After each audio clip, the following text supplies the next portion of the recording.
Hey there, tonight we're uncovering a winter night in 1890s New York City, where the gas lamps flicker in icy gusts and street vendors brave the chill. A far cry from the bustling metropolis you might imagine.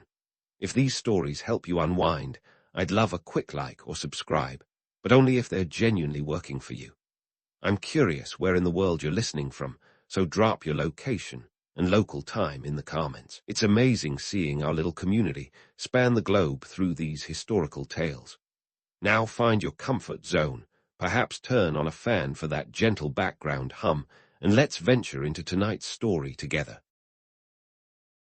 On a typical winter night in the 1890, New York City was a restless beast, draped in the glow of gas lamps that flickered like the stars above.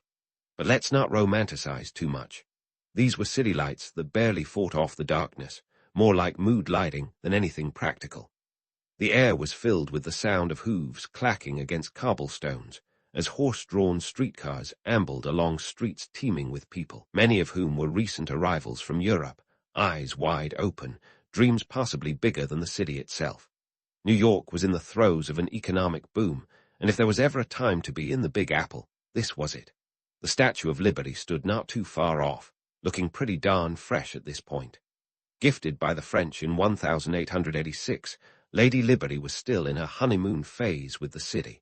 She was a symbol of freedom and hope, her torch held high as if she were lighting the way for the masses piling in through Ellis Island. But let's be clear, the reality wasn't always as welcoming as her shining beacon suggested. For many immigrants, the American dream felt more like a harsh wake-up call, where jobs were scarce and living conditions were, let's say, less than ideal. The skyline of 1890s New York was a work in progress, a kind of adolescent phase of architectural ambition. Skyscrapers poked at the sky like awkward teenagers trying to impress. The tallest building, the New York World Building, stood at a staggering 309 feet. Yeah, that was impressive back then. By today's standards, it's more like a stubby cousin to giants like the Empire State Building. But let's not scoff too much.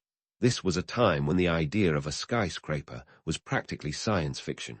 Infrastructure was the backbone of this burgeoning metropolis. Horse-drawn streetcars were the Uber of their day, and if you had a nickel, you were in business. But if that wasn't fast enough for you, the newly opened elevated railways were the express lanes of the era.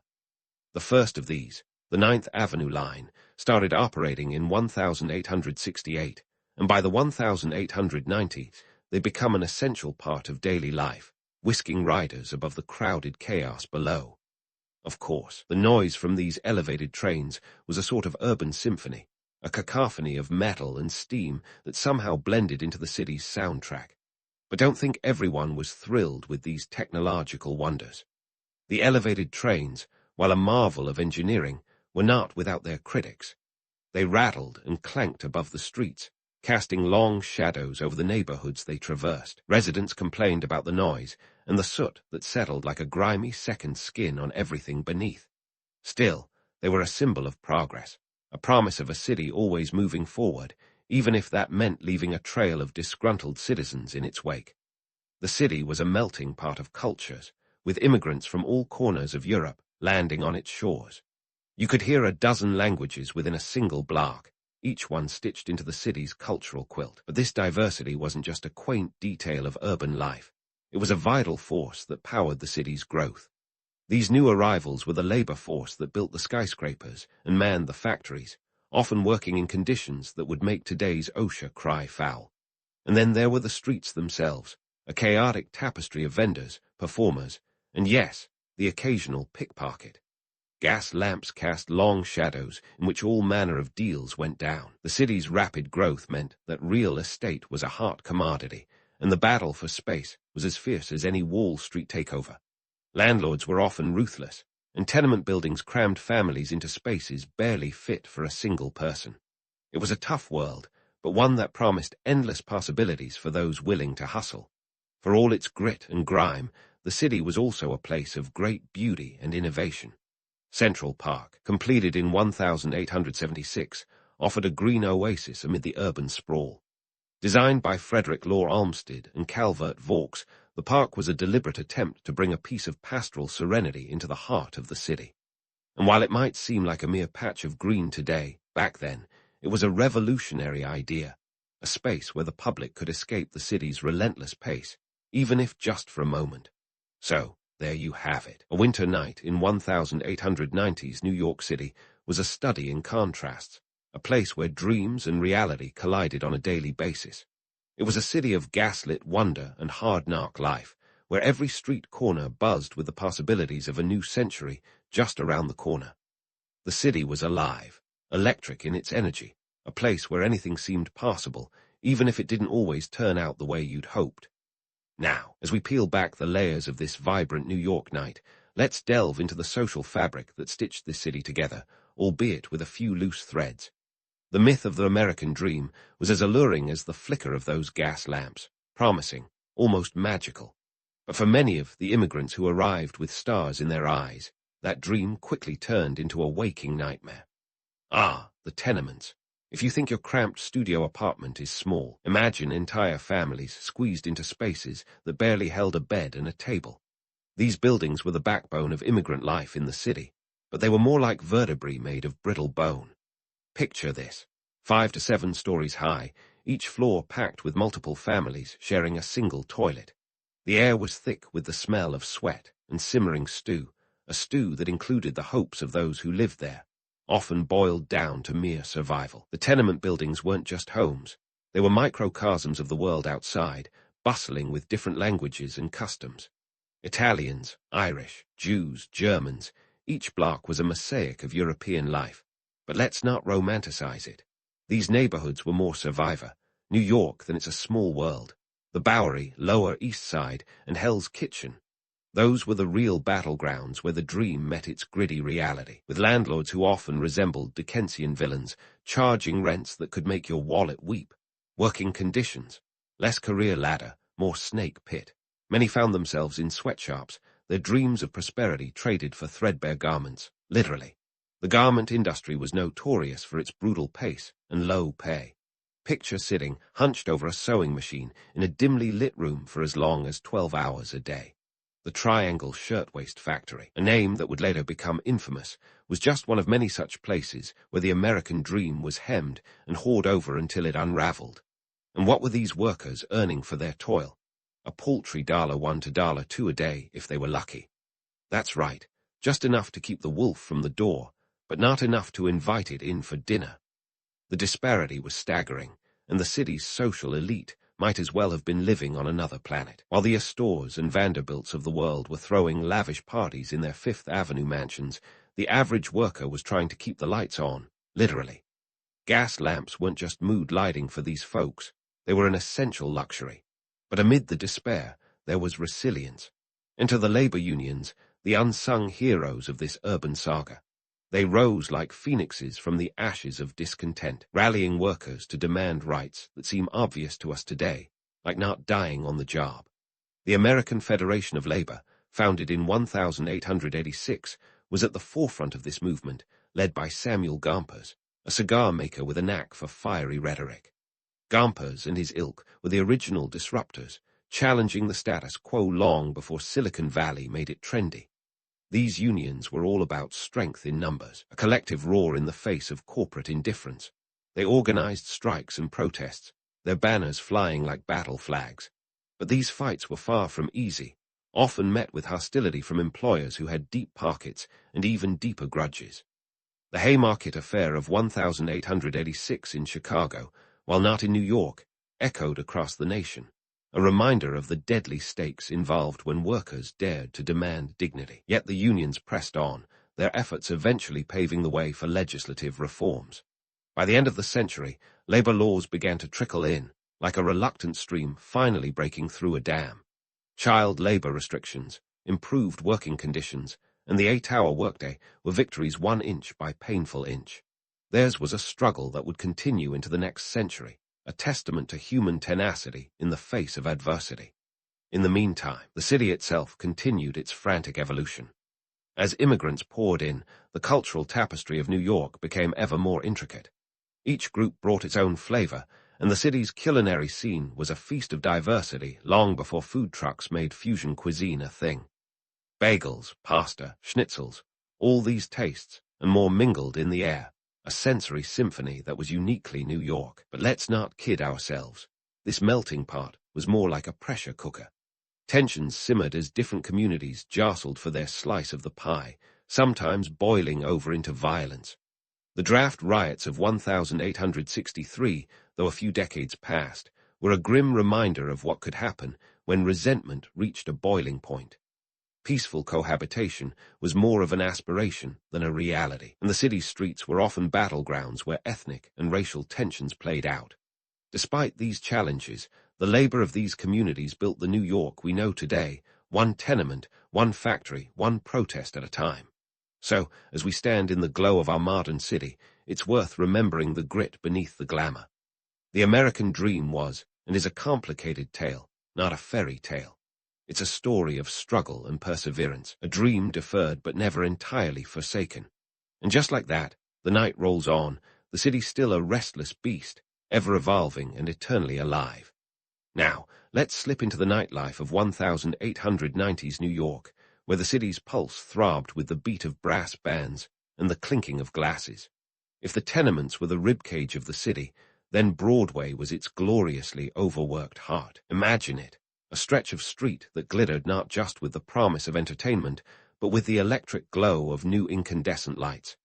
Yes, Thomas Edison's little invention had turned Broadway into the Great White Way, a beacon visible even through the city's ever-present haze, a phenomenon as much about showmanship as it was about illumination. Theatre was the king of this electric jungle, with opulent venues like the Lyceum Theatre, which opened in 1885, offering a smorgasbord of drama, comedy, and operetta to the masses. It wasn't just about the plays, though, it was about the spectacle.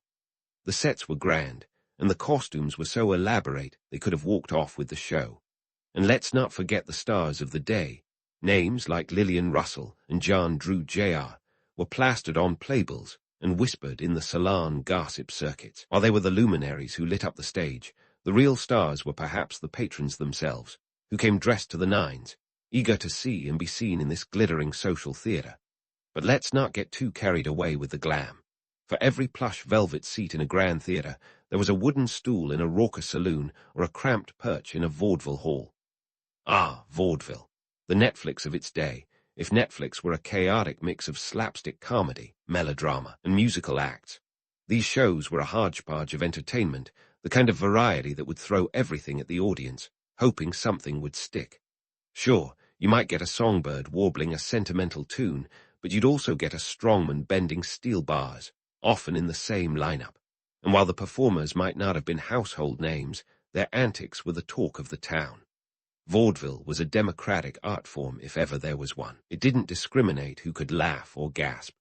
For the price of a few cents, workers and elites alike could find themselves laughing at the same pratfall or being moved by the same ballad. It was an escape, a brief, often surreal respite from the daily grind. However, the reality behind the curtain was less glamorous. Performers traveled circuitously, often crammed into tight spaces with even tighter budgets, vying for a chance to make it big in a world where success was as fleeting as applause. Meanwhile, saloons were the social clubs of the working class, where every drink was a ticket to forgetfulness. By 1890, New York had a staggering 8,000 saloons, more than schools and churches combined.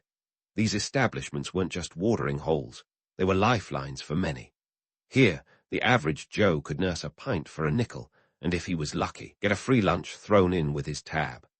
The phrase, "there's no such thing as a free lunch," was born in these very places, where salty snacks were designed to keep patrons thirsty and spending. It was a kind of economic jiu-jitsu that would make modern marketers nod in approval.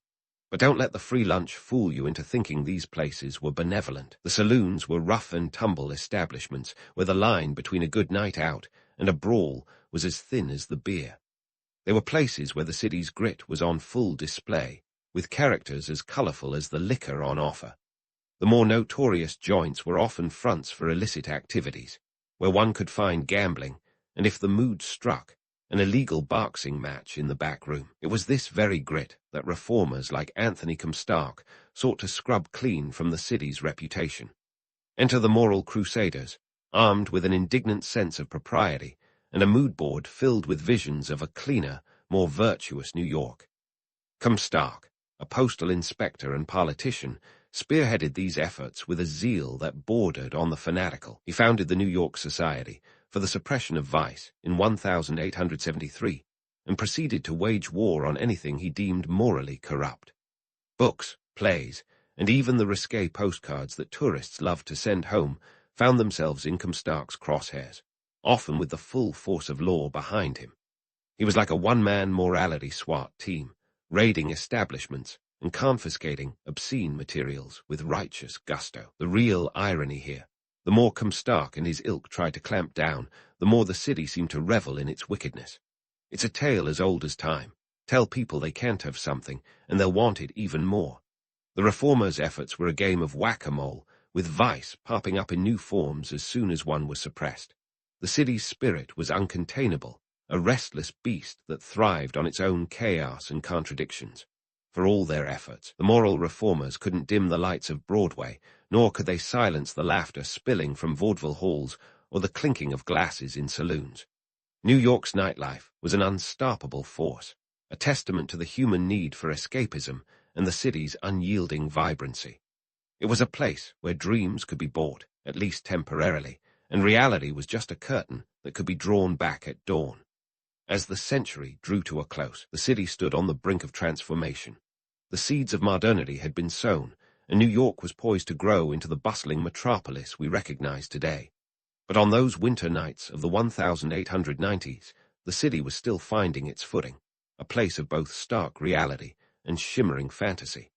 The entertainment and nightlife offered a glimpse into this duality, a world where glamour and grit danced together, each unable to exist without the other. And so the night rolled on, the city's heartbeat echoing through its streets, a symphony of lights and sounds that promised a new century filled with both challenge and opportunity.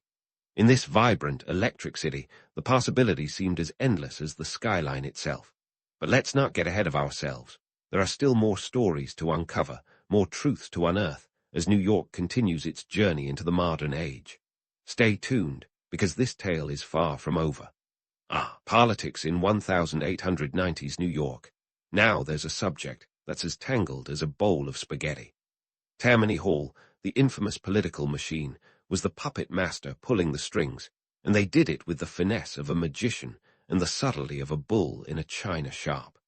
Founded in 1789, Tammany Hall had more staying power than a Broadway hit, and by the 1890s, it was less about political ideology and more about, well, power itself.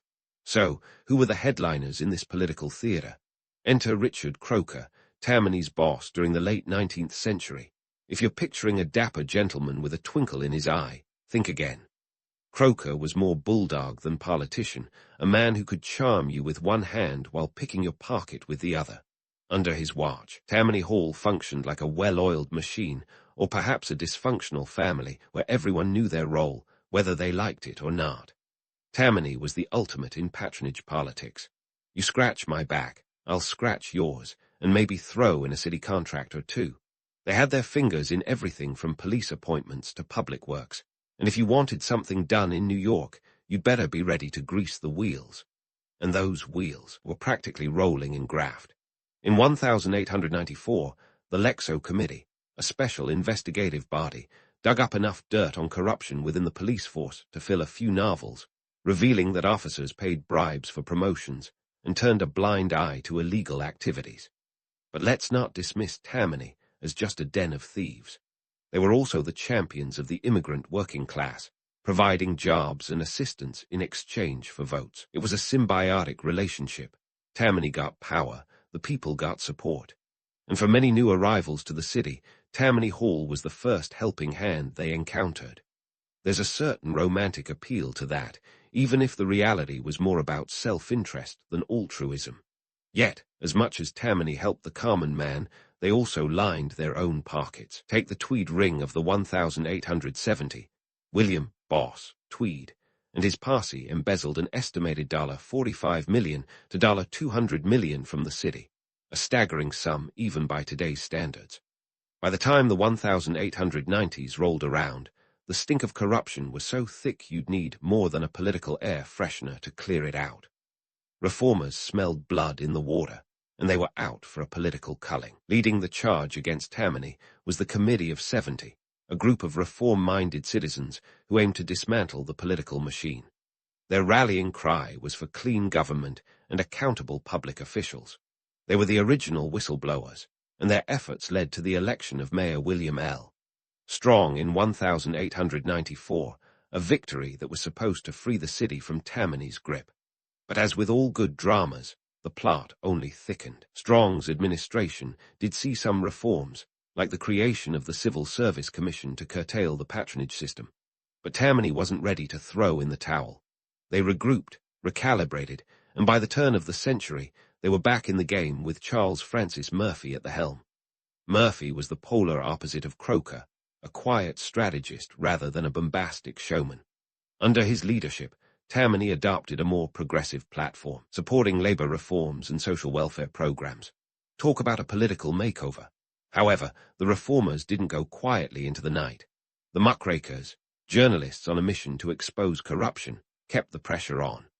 Lincoln Steffens, a master of the exposé, famously penned The Shame of the Cities in 1904, zeroing in on the systemic corruption in urban politics. His work was like a spotlight on a roach-infested room, and it helped galvanize public opinion against the entrenched political machines. Despite these efforts, Tammany Hall continued to cast a long shadow over New York politics well into the 20th century. They were like an unwelcome houseguest, impossible to evict and always around when you least wanted them. Yet their story is a testament to the complexities of power and the perpetual dance between corruption and reform. In the world of politics, the more things change, the more they stay the same. And so, the saga of Tammany Hall rolled on, a tale of ambition, greed, and the occasional glimmer of genuine public service. It's a reminder that politics is as much about the people as it is about the policies, and that power, once tasted, is a hard thing to forfeit. As New York City continued its relentless march into modernity, Tammany Hall stood as both a relic of the past and a harbinger of things to come. But don't touch that dial. There's still more history to unravel. The city's ever-evolving landscape is full of stories yet to be told, and this political drama is far from over.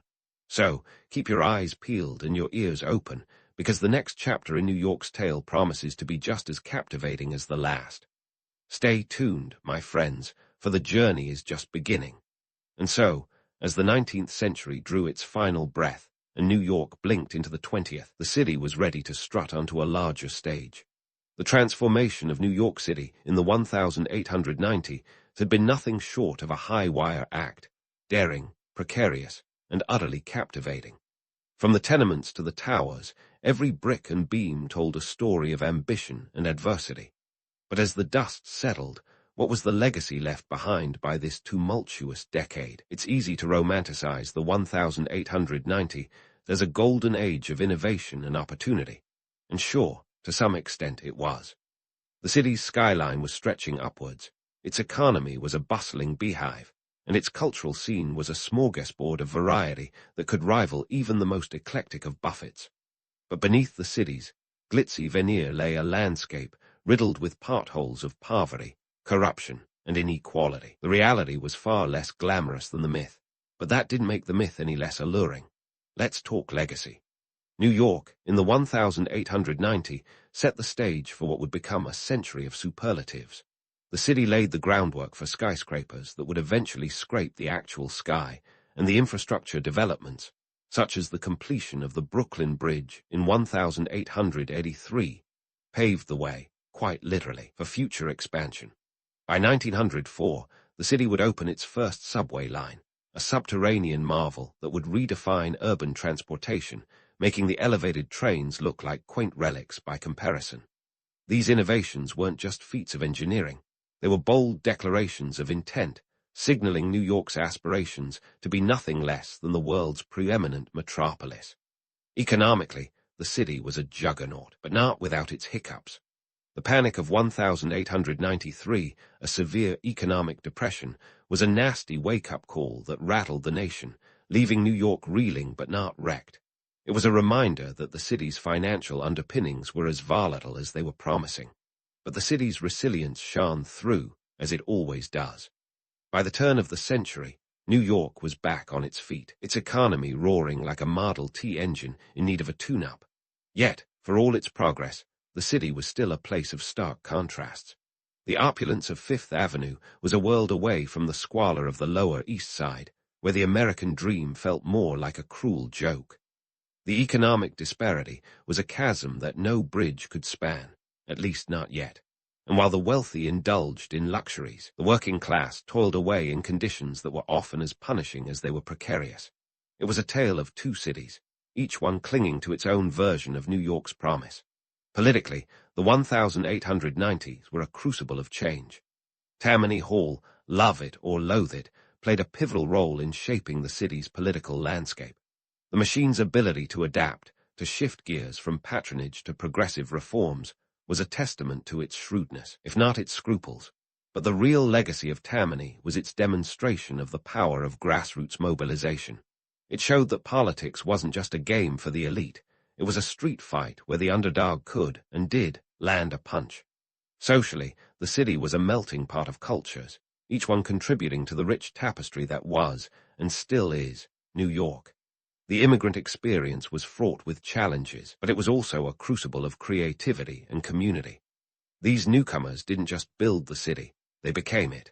And while tensions simmered and sometimes boiled over, the cultural fusion that emerged was a unique blend of flavors and traditions, a preview of the multicultural society we celebrate today. But let's not ignore the power of myth-making. The 1890 bequeathed a narrative that was as powerful as it was pervasive. The myth of New York as a land of endless opportunity, a place where anyone could make it if they just hustled hard enough. This myth was a double-edged sword, both attracting and ensnaring generations of dreamers who came seeking their fortune. The reality, of course, was more complicated. For every success story, there were countless tales of struggle and sacrifice, but the myth endured, a siren call that continues to draw people to the city like moths to a flame. So, what makes a city great? Is it the towering skyscrapers, the bustling streets, or the vibrant cultural scene? Is it the economic power or the political intrigue? Perhaps it's all of these things and more. New York's greatness lies not in any single attribute, but in its relentless energy, its ability to reinvent itself while remaining quintessentially itself. It's a city of contradictions, of dreams and disillusionments, where the past and future collide in a cacophony of possibility. As we wrap up this journey through the 1890, it's worth pondering what this transformative period has taught us. History, after all, is more than a collection of dates and events. It's a mirror reflecting our own complexities and contradictions. The New York of today owes much to the New York of the 1890, a city that dared to dream big even when faced with daunting challenges. And so, as you drift off to sleep, let your thoughts wander through the gaslit streets of old New York, where the echoes of the past still linger. Remember that the city's story is not just one of bricks and mortar, but of people, ordinary and extraordinary, who dared to imagine a better world. In the end, perhaps greatness is not about achieving perfection, but about striving for it, even when the odds are stacked against you. And with that, we bid adieu to the 1890s, a decade of daring dreams and harsh realities, where the seeds of modernity were sown in the fertile soil of a restless city. Sweet dreams, and may they be as bold and unyielding as New York itself. In the heart of 1918 South Africa, a baby boy named Raleigh Mandela was born in the quiet village of Mvizo. Now, Raleigh in Xhosa means pulling the branch of a tree, or more mischievously, troublemaker. And if that isn't foreshadowing, I don't know what is. This village, nestled along the banks of the Mbash River, was a place where the rhythm of life was dictated by the sun and seasons, with kids running around barefoot, cattle mooing in the background, and not a Wi-Fi signal in sight. Raleigh was a member of the Thembu royal family, which sounds fancy until you realize it mostly meant a life of herding cattle and dodging chores. Life in Mvizo was grounded in Xhosa traditions, a culture rich in storytelling, music, and a hierarchy that had more layers than an onion. Young Raleigh grew up listening to elders weave tales of past heroes and battles, fueling his imagination and setting the stage for his own legendary saga. But before you start picturing a royal palace, let's clear that up. His royal connections didn't come with a golden carriage or a crown, just a healthy dose of respect and an expectation to uphold family honor. As a kid, Raleigh was sent to a local Methodist school. This was a big deal because education was the golden ticket out of village life, a rare opportunity like winning the lottery. It was here that a teacher, perhaps overwhelmed by the task of pronouncing Raleigh every day, decided to give him a new name, Nelson. Yes, like Horatio Nelson, the British naval hero. Why this name?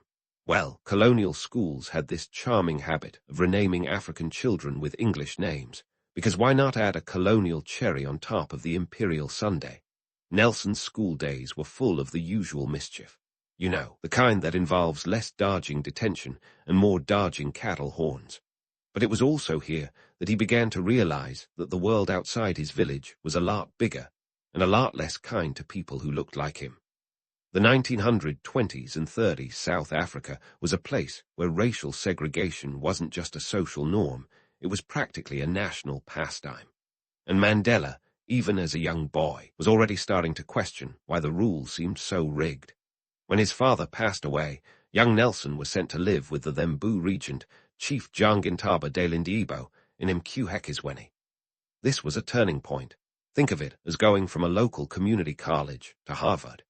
Here, he was exposed to the inner workings of leadership and decision-making, a sort of political boot camp where he learned more than just how to tie his shoelaces. Mandela absorbed everything like a sponge, from the art of negotiation to the importance of standing his ground, lessons that would serve him well in the years to come. By the time he was a teenager, Mandela was already a bit of a rebel with a cause. He decided that the stuffy confines of Mqhekisweni weren't enough for him. He wanted more out of life than what was expected of him. A wife chosen by his guardian, a life mapped out by tradition. So, did what any self-respecting young man with a taste for adventure would do, he ran away. But not just anywhere. He headed to Johannesburg, the city of gold, a sprawling metropolis that promised opportunity and excitement, but also came with its own set of challenges. Arriving in Johannesburg was like stepping into a different universe. Gone were the quiet fields and familiar faces of rural life. Instead, Mandela found a bustling city, a place teeming with people, ideas, and yes, a whole lot of inequality. The stark contrast between the lives of white South Africans and black South Africans was impossible to ignore. It was like living in a duplex where one side has central heating and the other has a hole in the roof. Mandela quickly realized that the urban jungle was no less wild than the savannas he left behind. He landed a job as a clerk at a law firm, a position that involved less herding and more paperwork. But it was here, in the heart of the city, that Mandela's eyes were truly opened to the systemic injustices that plagued his country. He became increasingly aware of the discriminatory laws that kept black South Africans in a perpetual state of second-class citizenship, and this awareness stirred something deep within him, a desire to fight back, to change the status quo. So, there you have it, the makings of a revolutionary. From the fields of Mvizo to the bustling streets of Johannesburg, Nelson Mandela's early years were a tapestry of cultural richness, personal growth, and the realization that he was destined for something greater than the life that had been laid out for him. He was ready to take on the world, one protest, one speech, one legendary act at a time. And this was just the beginning. Stay tuned, because if you think his early life was interesting, wait until you hear how he took on an entire nation.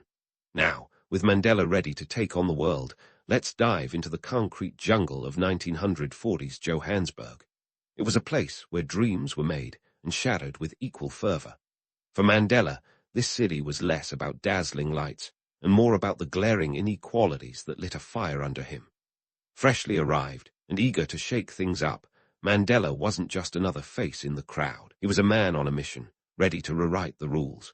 Let's talk about the African National Congress, or ANC, because no discussion of Mandela's political awakening is complete without it.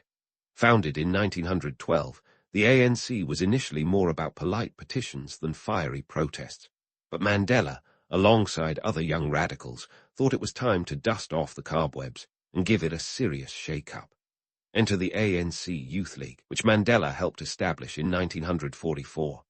Picture this: a group of energetic young men and women, full of idealism and impatience, determined to make a difference. They weren't about to sit around and wait for change. They were the change.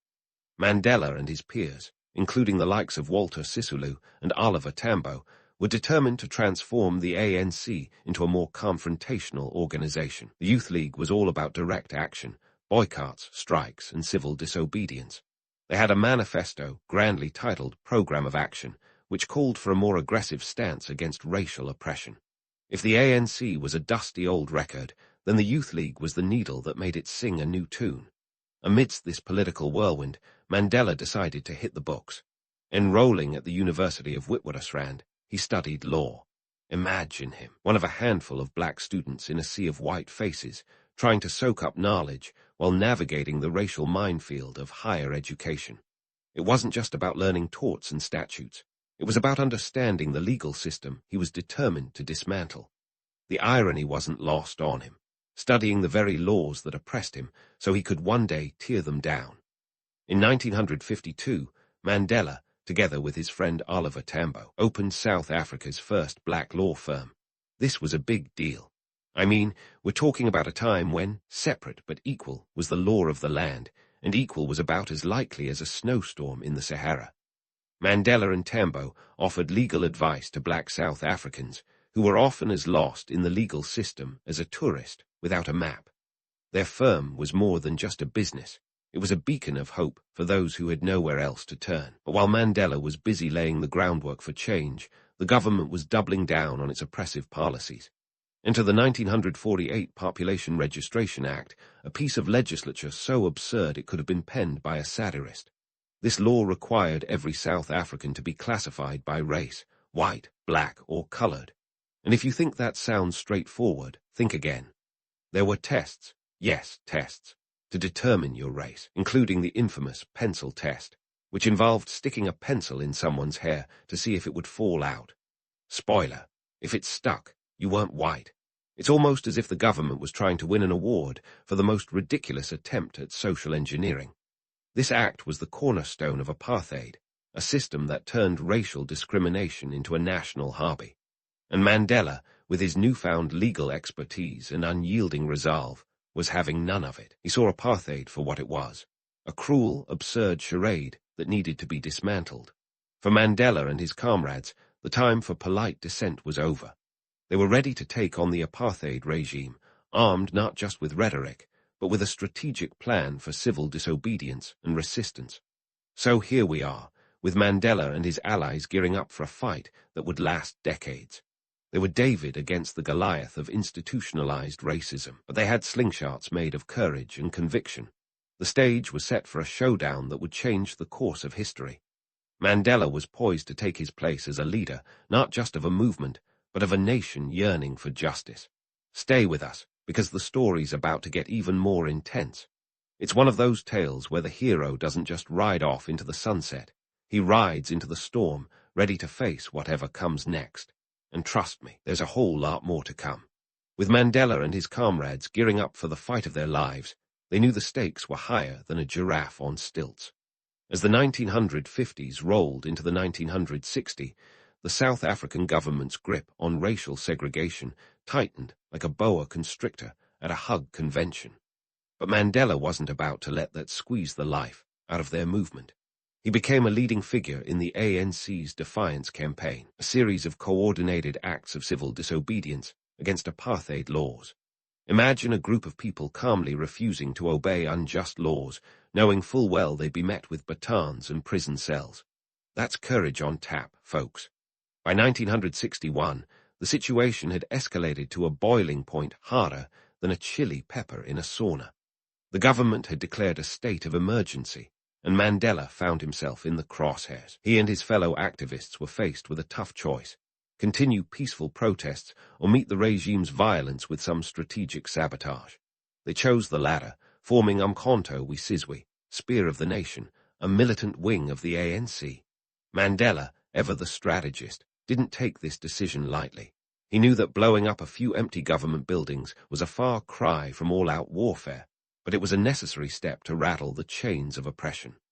Now, let's talk about the infamous Rivonia trial of 1963–1964, which was less of a trial and more of a predetermined sentencing dressed up in legal niceties.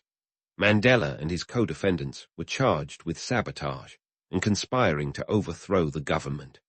The courtroom was a theater of the absurd, where the outcome seemed as predictable as a soap opera plot. But Mandela, ever the orator, seized the moment to deliver a speech that would echo through history like a rock concert in a canyon. In his "I am prepared to die" speech, Mandela laid bare the harsh realities of apartheid and the rationale behind the ANC's actions.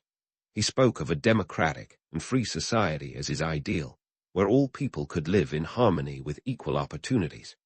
It was a speech that not only moved the courtroom, but also stirred the conscience of the world. Imagine a man standing defiantly in the dark, not pleading for his life, but demanding freedom for his people. That's not just bravery, that's legendary. Despite the powerful speech, the verdict was as expected as finding sand in the desert. Mandela and his co-defendants were sentenced to life imprisonment. The judge, perhaps thinking he was doing them a favor, spared them the death penalty.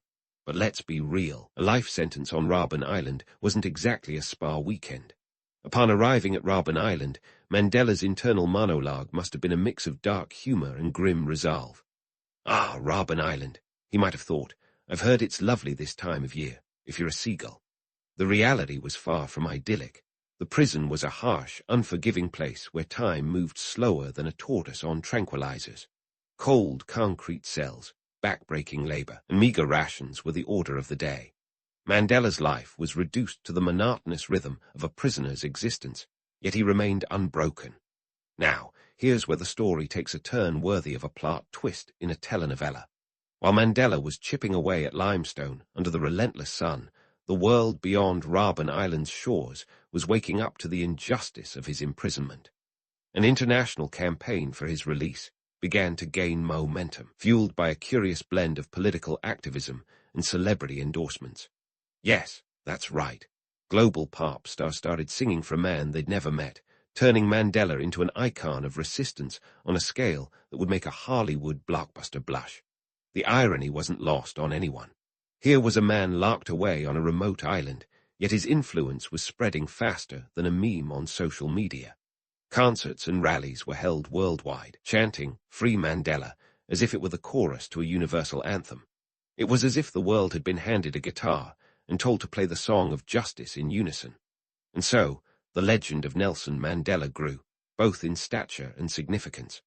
Behind the bars of Robben Island, he became a symbol of unwavering resolve and the unyielding spirit of a people yearning for liberation. The man who had once walked the bustling streets of Johannesburg was now a beacon of hope, shining brighter than ever from the confines of his cell.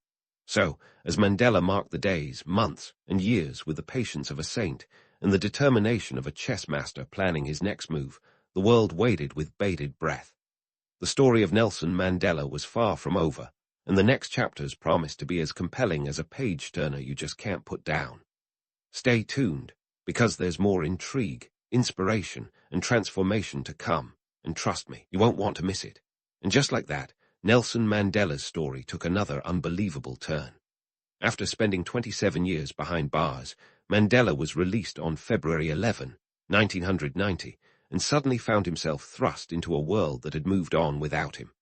Imagine stepping out of a time capsule into a future where technology had evolved from rotary phones to, well, not quite smartphones yet, but you get the point. The world was buzzing with anticipation, and the man who had become a symbol of resistance was now expected to lead a nation inching its way towards reconciliation. Mandela's release was more than just a symbolic gesture. It was the seismic shift South Africa needed to dismantle the oppressive structure of apartheid. But let's not romanticize this moment too much. The road ahead was less a yellow brick path and more a rocky trail lined with political landmines. The nation was a pressure cooker of economic hardships, racial tensions, and widespread skepticism about whether this newly freed icon could actually steer the ship to calmer waters. Enter F.W. de Klerk, South Africa's then president, who was either brave or bonkers enough to take the plunge. De Klerk, realizing the unsustainable nature of apartheid, had started the ball rolling by unbanning the African National Congress ANC and other liberation movements. Now, he was shaking hands with Mandela, a man he'd locked away for life. Talk about a plot twist worthy of a daytime soap. The negotiations that followed were as delicate as balancing a teacup on a tightrope.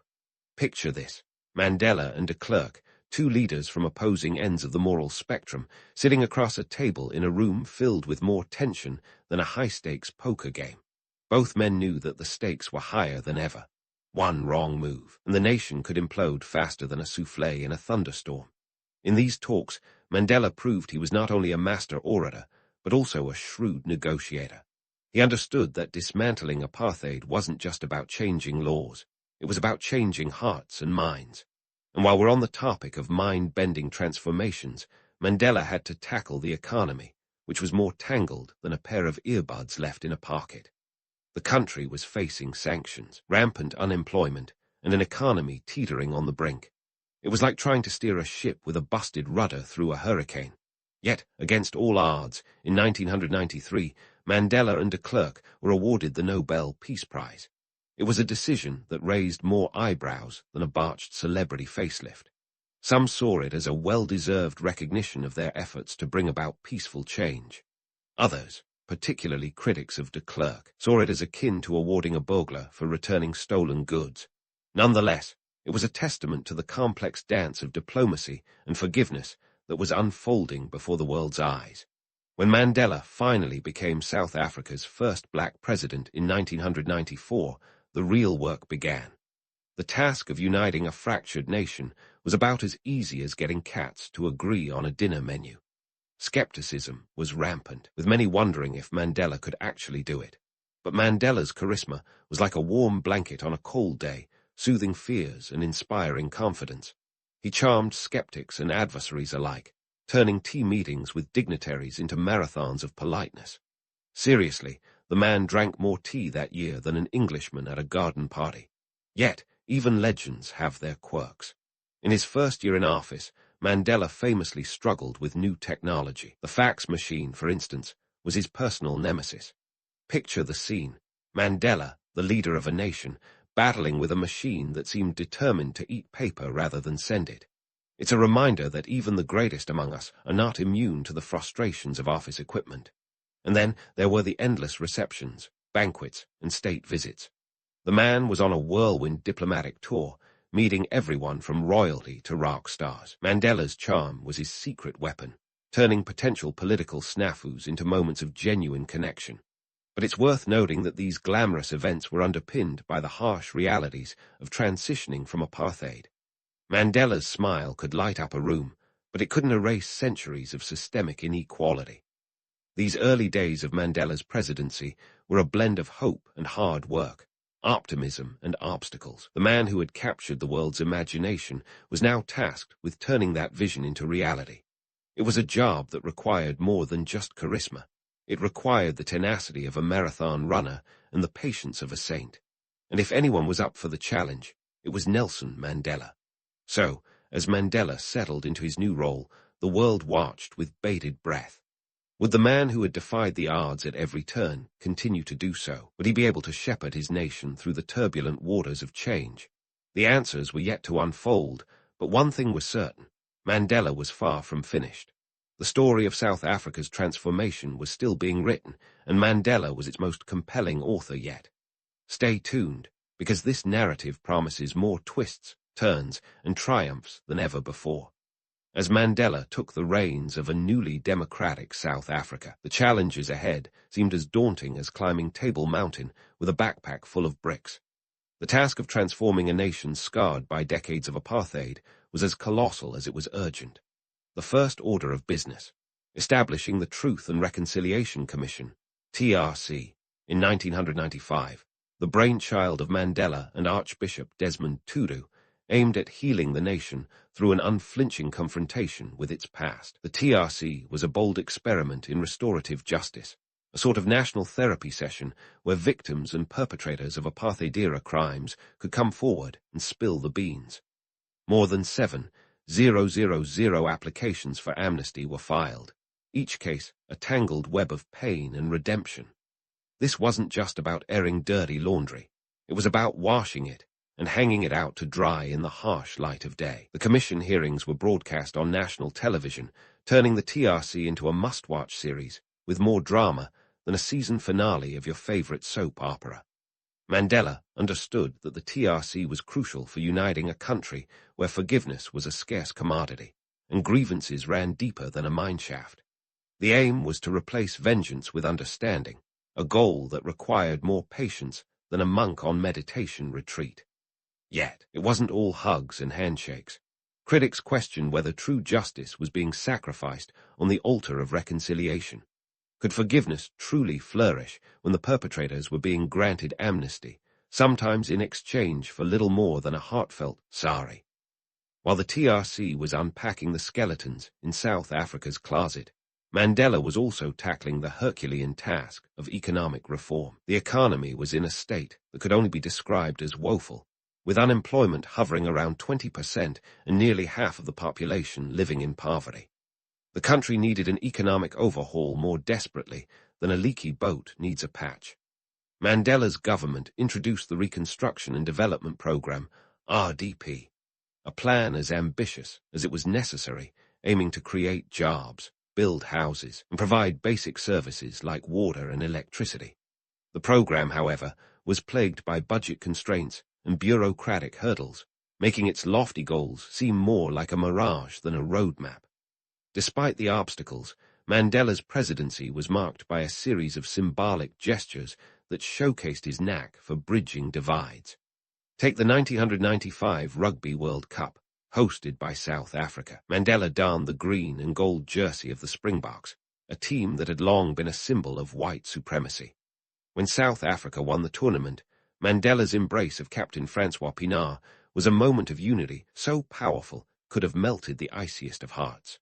It was a masterstroke of diplomacy, a reminder that sometimes the best way to heal a nation is through the universal language of sport. But let's not get carried away with the Mandela's Messiah narrative. The man was human, after all, with quirks and flaws like the rest of us. He had a penchant for colorful shirts that could brighten up even the dreariest of political meetings. His love for boxing was no secret, a sport he embraced not just for the physical exercise, but for the discipline and strategy it required. Mandela was a thinker, a planner, a man who understood that in both boxing and politics, sometimes you had to take a punch to land one. As Mandela's presidency drew to a close in 1999, the question of his legacy loomed larger than the Drakensberg Mountains. He had achieved the impossible by dismantling apartheid and leading South Africa's transition to democracy. Yet the economic disparities remained stark, and the dream of a rainbow nation was still a work in progress. The challenges were as complex as a Rubik's Cube, with no easy solutions in sight. In retirement, Mandela became a global elder statesman, his influence extending far beyond South Africa's borders. He advocated for peace and social justice, becoming a symbol of moral authority in a world often bereft of it. But even as he was lauded for his achievements, Mandela was acutely aware of the limitations of his legacy. He once remarked, "I am not a saint, unless you think of a saint as a sinner who keeps on trying." It was a statement as humble as it was profound, a reminder that even legends are forged in the crucible of human imperfection. Mandela passed away in December 2013, leaving behind a legacy as enduring as it was complex. He was a man who had walked the long road to freedom, a journey marked by trials, triumphs, and the unrelenting pursuit of justice.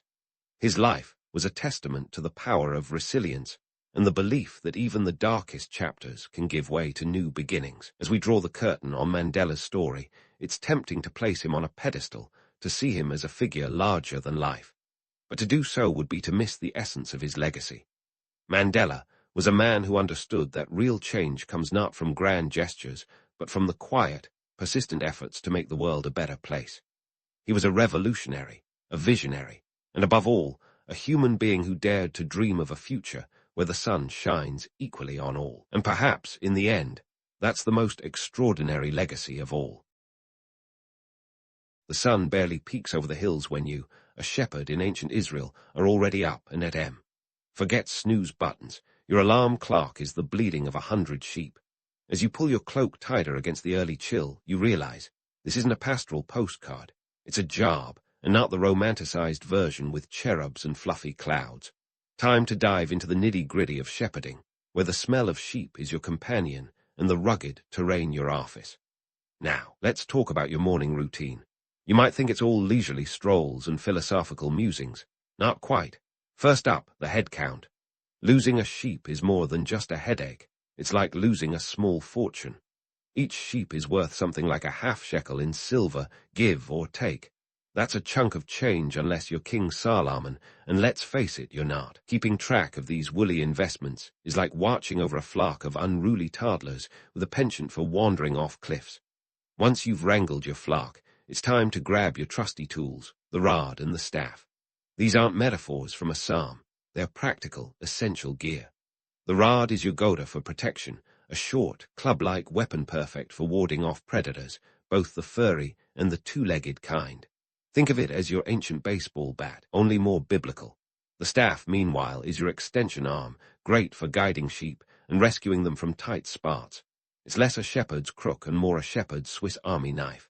The economic role of shepherds like you is no small potatoes. In a society where agriculture is king and sheep are the currency of survival, you're the linchpin. Sheep aren't just walking sweaters. They're a source of milk, meat, and materials for trade. They sustain livelihoods, pay taxes, and even settle debts. In fact, sheep were so integral that their value was often cited in legal documents and temple records. You, dear shepherd, are the guardian of wealth on 4 legs. But let's not sugarcoat it. This job is messy and demanding. Romantic notions of shepherding conveniently overlook the dirt under your nails and the perpetual smell of lanolin. You're not just frolicking in fields, you're dealing with the gritty side of animal husbandry. Ever try to lead 100 sheep across rocky, uneven ground? It's a dance of patience and persuasion, a daily negotiation with nature. And while poetry might paint you as a gentle guide, the truth is that sheep are stubborn little critters with the collective wisdom of a bag of rocks. Societal roles also add layers to your job description. Shepherds in ancient Israel weren't just caretakers of livestock. They played a vital role in the community. You're the boots-on-the-ground economist, the silent partner in agrarian commerce. By ensuring the health and productivity of your flock, you're indirectly feeding families, contributing to temple offerings, and fueling local trade. You're a cog in the vast machine of ancient economics, even if no one writes odes to your daily grind. As you lead your flock towards greener pastures, pause and consider the landscape. This isn't a static backdrop, but a living, breathing entity. The hills, valleys, and plains shape your routes, dictate your decisions, and sometimes complicate your life. Take, for example, the Judean landscape with its mix of fertile valleys and harsh, rocky hillsides. Navigating this terrain isn't just about knowing the lay of the land, but understanding the seasonal rhythms and ecological quirks. You're a geographer as much as a shepherd, with the land as your map and the sky your compass. And let's not forget the predators. While the pastoral idyll might depict you as a lone figure against a timeless horizon, the reality is more grounded and occasionally terrifying. Wolves, lions, and even the Ardbear are not just fairy tale foes, but genuine threats that require vigilance and a good swing of the rod. Your role as protector is both literal and vital, ensuring that each sheep makes it back to the fold. So, there you have it. The life of a shepherd in ancient Israel isn't the serene, poetic existence found in storybooks. It's a day filled with responsibility, grit, and the ever-present aroma of sheep. As you guide your flock through the early morning light, remember that your work is woven into the very fabric of society. You're not just tending sheep, you're tending to the livelihood and legacy of your community. And that's a reality worth every step on this rugged path. As you shepherd your flock through the ever-changing terrain, land reveals itself as both a partner and a puzzle. Welcome to the real-life board game of shepherding in ancient Israel, where your success as a shepherd depends on a mental map crafted through years of experience, passed down like a familial heirloom. This isn't just a stroll across postcard-perfect meadows. It's a strategic dance with Mother Nature herself, and she's not always in a cooperative mood. The landscape of ancient Israel is a patchwork quilt of challenges, stitched together with fertile valleys, barren hilltops, and treacherous ravines. It's a place where a wrong turn can lead you straight into the jaws of a wadi, a dry riverbed that can flood in an instant. And let's not forget the Judean desert, a harsh mistress with an unforgiving sun and a thirst-quenching demand for water. If you were hoping for a leisurely hike, you're in for a rude awakening. This is less a walk in the park and more an episode of Survivor, Shepherd Edition. Navigating these geographical hurdles requires a shepherd with the savvy of a seasoned explorer. You need to know where every trickle of a stream hides, where the grass is more than just a mirage, and which paths are less likely to lead you and your woolly entourage to doom. Remember, water isn't just a thirst quencher, it's the lifeblood of your flock. A well-timed visit to a reliable water source can mean the difference between thriving sheep and a bleeding symphony of dehydration. In this game, knowledge of the land is your ace in the hole.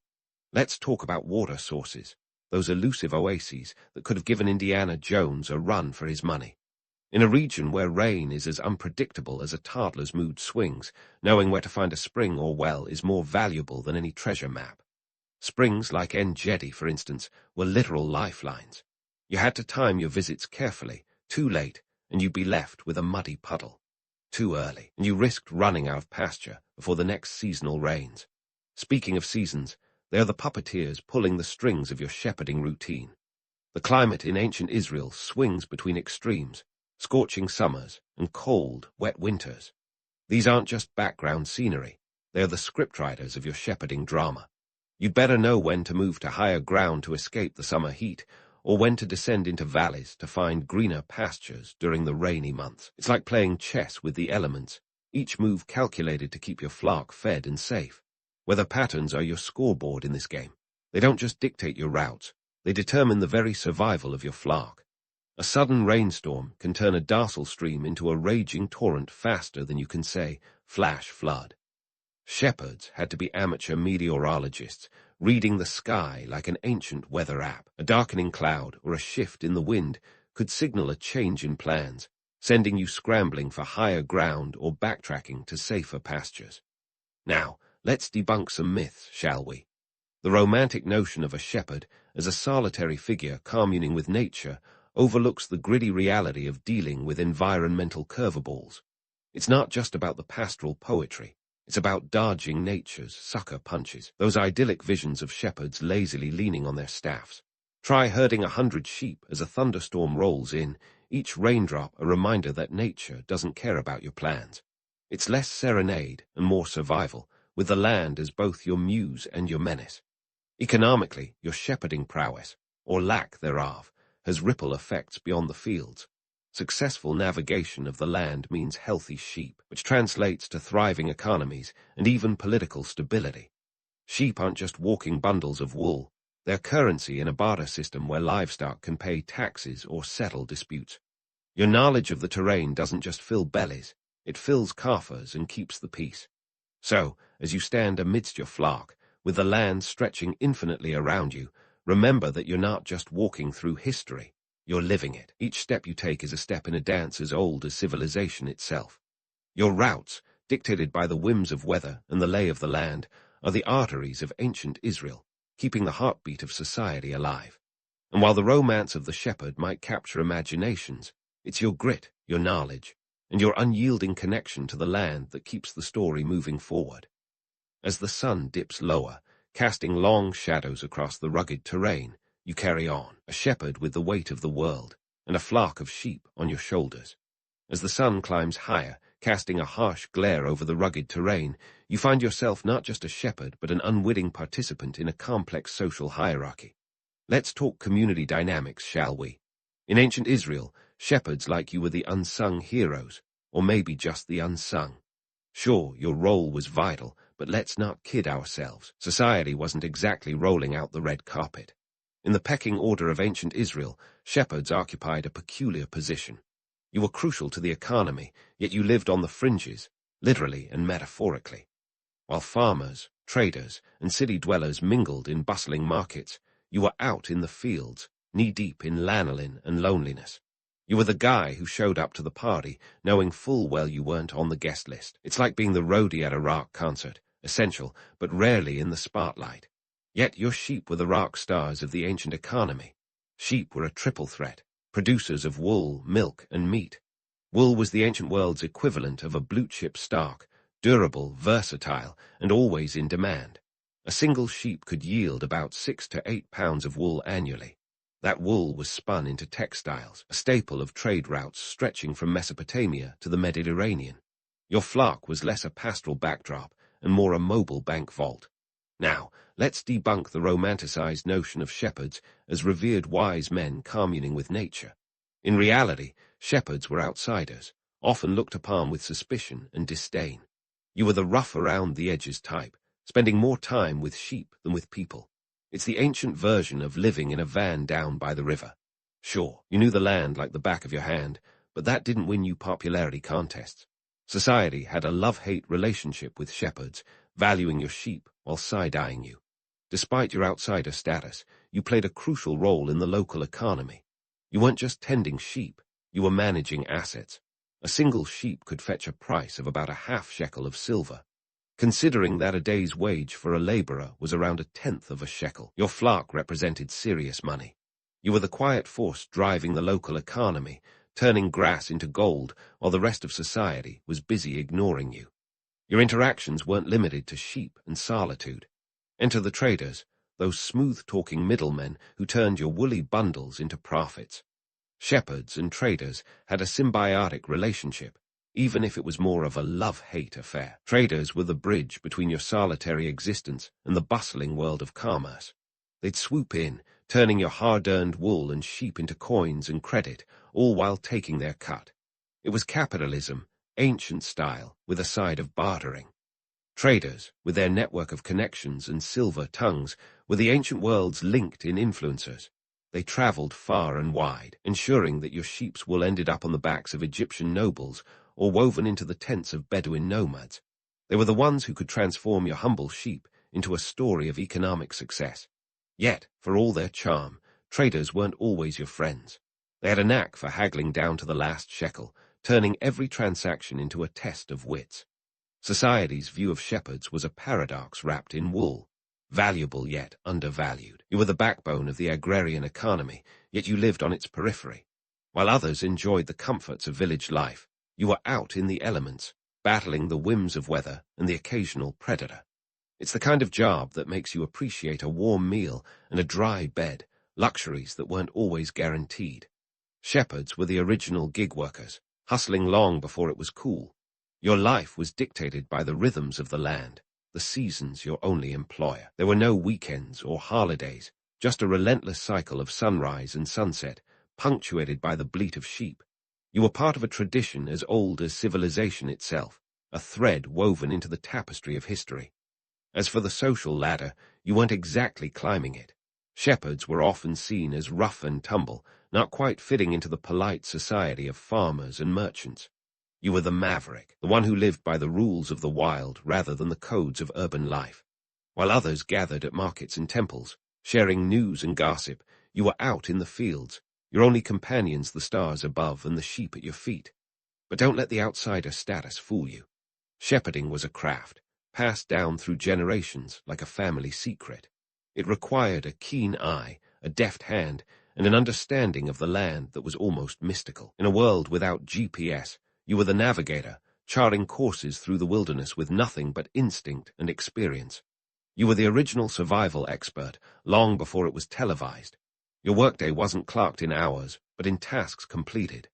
By midday, you'd have already faced a gauntlet of challenges, predators, weather, and the occasional escape artist, sheep testing your patience. Each day was a lesson in resilience, a testament to the enduring spirit of the shepherd. You weren't just tending sheep, you were maintaining a legacy, a connection to a past that was as rugged and resilient as the land itself. So, as you guide your flock through the midday heat, remember that your journey is more than a solitary trek. It's a vital thread in the fabric of history, a story of perseverance and grit. You're not just a shepherd, you're a keeper of tradition, a guardian of an ancient way of life that continues to shape the world around you. And while society might overlook your contributions, the land and the sheep know your worth, and that's a legacy worth carrying forward. As afternoon settles in, casting long shadows over the hills, let's pivot from the dusty reality of shepherding to its loftier symbolism. Ah, the shepherd, the poetic muse of songs, scriptures, and epic tales. Now, before you roll your eyes at the thought of yet another romanticized image, let's dig into why shepherds were so often the chosen metaphor for leadership and divinity. Spoiler, it wasn't the smell. In religious texts, shepherds pop up as frequently as plot twists in a soap opera. From the Hebrew Bible to the New Testament, shepherds are often depicted as the ideal leaders, humble, protective, and wise. Think King David, the shepherd-turned-king, whose pastoral skills supposedly translated into political prowess. It's the classic, from rags to riches story, except the rags are woolen and the riches involve a crown. Take Psalm 23, for instance, a spiritual bestseller that paints the Lord as a shepherd guiding his flock through the valleys of life. It's a comforting image, especially if you ignore the fact that real-life shepherding is less about divine guidance and more about preventing sheep from walking off a cliff. But hey, who needs gritty realism when you have metaphorical green pastures? This symbolic use wasn't just spiritual fluff. It had political teeth, too. Shepherds in literature were often seen as the ultimate caretakers of their communities, much like rulers were expected to be. The term, shepherd of the people, was a favorite for kings and pharaohs alike, who didn't mind the pastoral comparison as long as it came with absolute power. It's easier to sell your reign as benevolent when you're likened to someone who literally carries a staff. Speaking of power dynamics, let's talk about how political entities viewed pastoral populations. Shepherds were both a resource and a nuisance. On one hand, they were essential for the economy. Those flocks weren't just grazing fluff, they were walking tax revenue. On the other hand, shepherds were notoriously hard to control.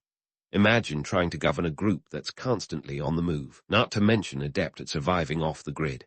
It's like herding cats, but with more bleeding. So, how did political leaders handle their nomadic counterparts? With a mix of regulation and respect. Shepherds were often subject to taxes and levies, their flocks counted and recorded with the precision of a royal accountant. But rulers also understood that shepherds were the lifeline of the agrarian economy. Pushed too hard, and you risked upsetting the delicate balance of supply and demand. It was a political tightrope walk, with sheep as the safety net. Now let's tackle the difference between the idealized shepherd and the gritty reality of their existence. Literature loves a good pastoral scene, shepherds lounging in meadows, playing flutes while sheep graze contentedly. It's the kind of image that sells postcards and poetry, but skips over the less glamorous truth.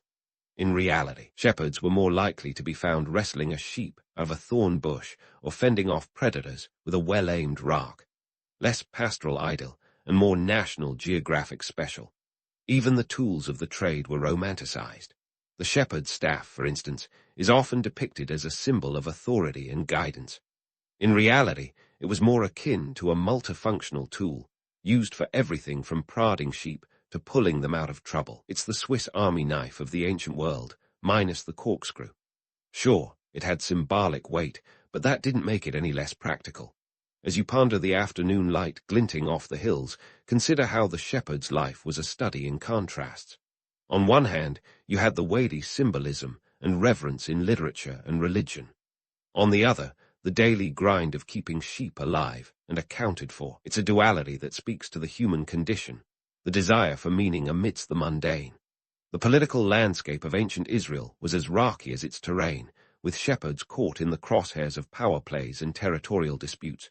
Kingdoms rose and fell, borders shifted like sand dunes, yet shepherds remained, steadfast and stubborn. They were the ultimate survivors, adapting to the whims of kings and the caprices of nature with equal aplomb. Despite their outsider status, shepherds wielded a quiet influence. They were the original networkers, connecting isolated communities through trade and shared knowledge of the land. In a world without Google Maps, a shepherd's mental map was a prized asset. They knew every trail, every watering hole, and every patch of pasture worth its weight in wool. It's no wonder that their expertise was sought after, even if their presence was tolerated more than celebrated.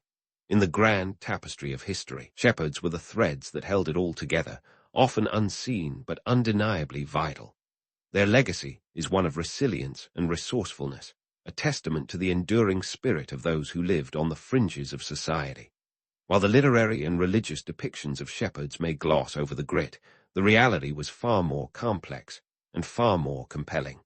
So as you stand with your flock, the sun dipping towards the horizon, remember that you're part of a tradition that's both romanticized and raw.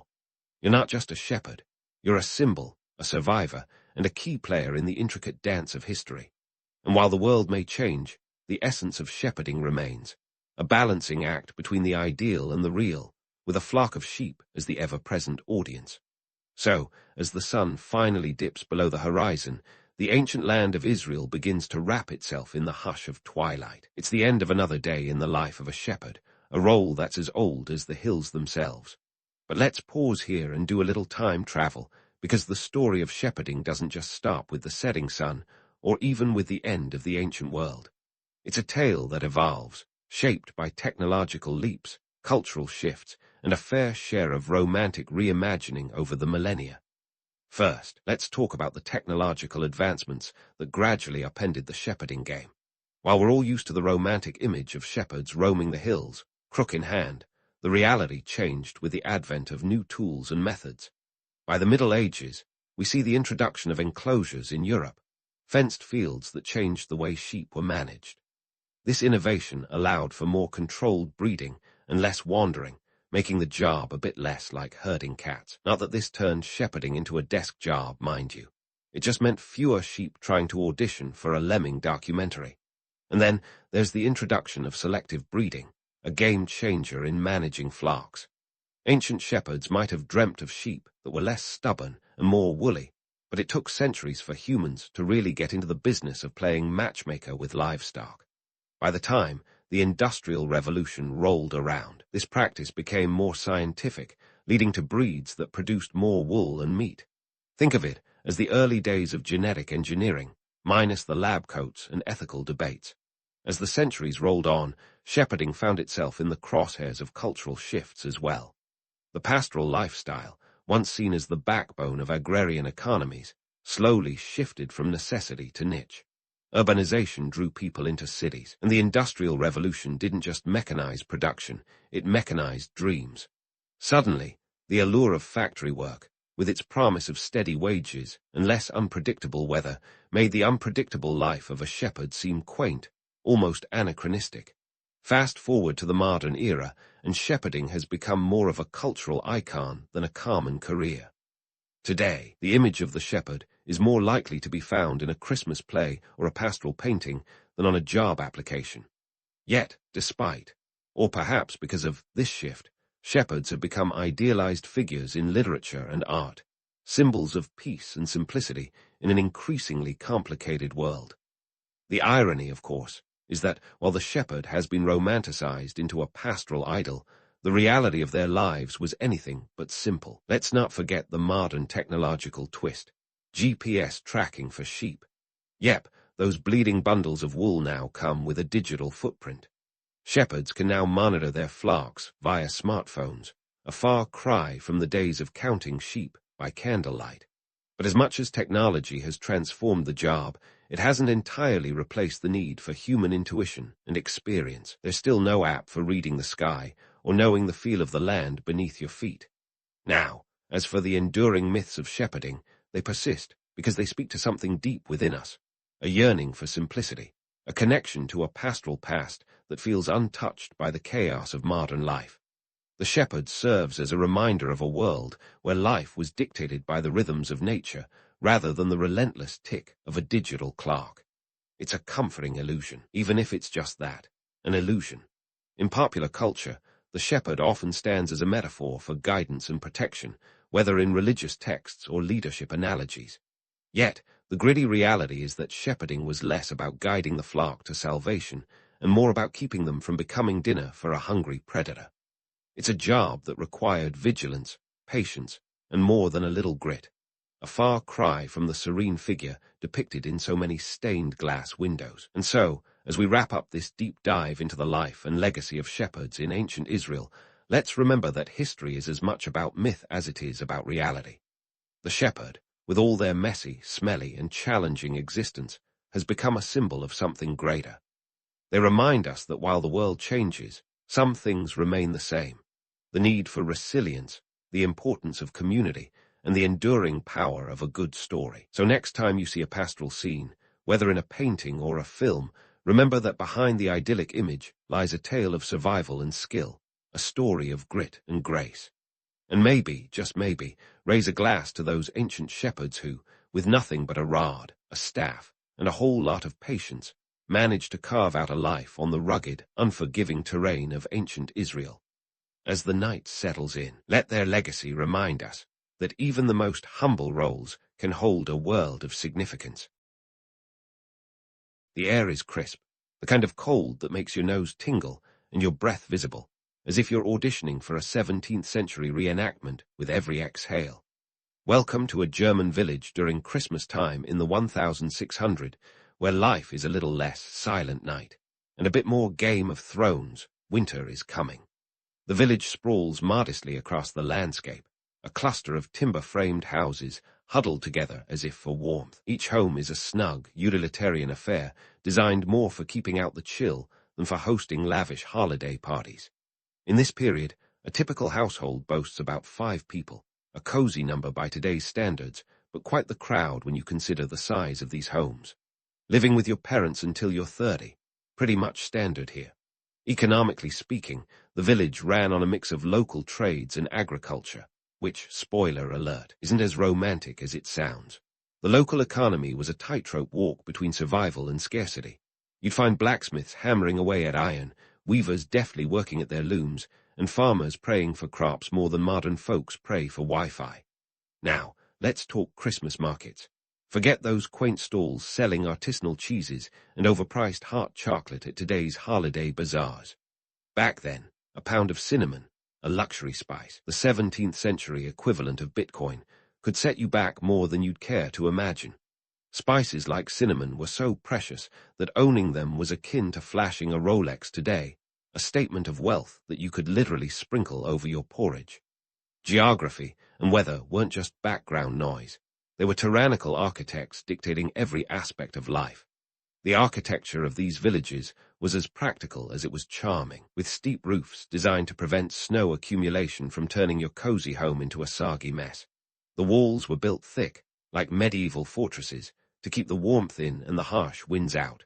Fashion, too, was less about style and more about survival. Layers of wool and linen were a must if you didn't want to end up as a human popsicle. The weather also determined what you ate. Winter supplies were critical, and stocking up was akin to preparing for a siege. Salted meats, pickled vegetables, and the occasional loaf of bread were staples. If you fancied a bit of variety, tough luck. The nearest pineapple was still doing laps around the equator. The cost of these winter supplies was enough to make anyone grumble, with prices fluctuating based on harvest yields and the whims of nature. So, why did all this matter? Because these elements, geography, economy, social structure, created a community that was resilient, resourceful, and sometimes downright gritty. Understanding the backdrop of a 17th century German village at Christmas isn't just about quaint images of snow-covered roofs and candlelit windows. It's about recognizing the raw, unvarnished reality of life that shaped our festive traditions. The romance of history is tempting, but the reality, with all its harsh edges and unexpected warmth, is where the true story lies. Now, let's zoom in on the social fabric of this 17th century German village, the tapestry of roles and interactions that stitch together the community like a well-worn quilt. At the top of the heap was the village head, often called the Schultheiss, a title that sounds like a sneeze but carried the weight of 1,000 gavel pounds. This person was the go-to decision-maker, a blend of mayor, judge, and occasionally the village's unofficial therapist. Picture someone juggling legal disputes, tax collection, and public order, all while trying to keep their own livestock from wandering off. A day in the life of a Schultheiss was no cakewalk. Below this figure of authority, you had the free peasants, those who owned their land, sort of like having a paid-off mortgage, minus the 30-year term and interest rates. These were the folks who had a bit more wiggle room when it came to resources and decision-making, and they played a crucial role in organizing the village Christmas festivities. Think of them as the event planners who ensured the festivities ran smoother than a well-oiled sleigh. And then, of course, there were the serfs. These were the village unsung heroes, bound to the land like a historical version of a long-term contract with zero escape clause.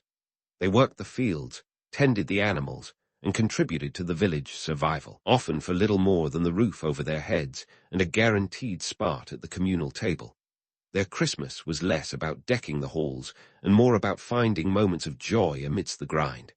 Now, you might be wondering, how did all these people come together to celebrate Christmas?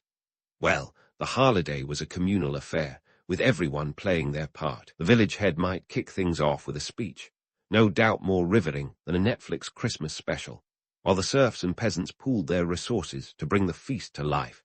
Picture a potluck where the stakes were higher than your Aunt Edna's Jell-O salad. Every family contributed something, from salted pork to pickled veggies, and yes, if you were lucky, that pinch of cinnamon to sprinkle on whatever passed for dessert. Religion was the glue that held these festivities together, and the Protestant Reformation had left its mark on holiday traditions. Martin Luther, the rock star of Reformation, had turned Christmas into a bigger deal than ever. He emphasized the spiritual over the material, which, let's face it, is a tough sell when your daily life is already a practice in minimalism. Lutherans celebrated with a focus on Christkind, the Christ child, instead of the more opulent traditions of their Catholic neighbors. No Christmas trees piled with gifts here. This was about faith, community, and a bit of good old-fashioned German stoicism. Lutherans had their own unique customs, too. Take the Christmas tree, which was less a symbol of consumerism and more a reminder of the tree of life. The first recorded use of a Christmas tree in Germany was in the 16th century, and by the 17th, it was becoming a staple in Lutheran homes. Forget the tinsel and twinkly lights. These trees were adorned with nuts, apples, and gingerbread, a kind of edible ornamentation that doubled as sustenance in a pinch. But let's not kid ourselves. Wherever people gather, gossip follows like a shadow. The village had its own version of social media, a network as vibrant as any modern-day Twitter feed.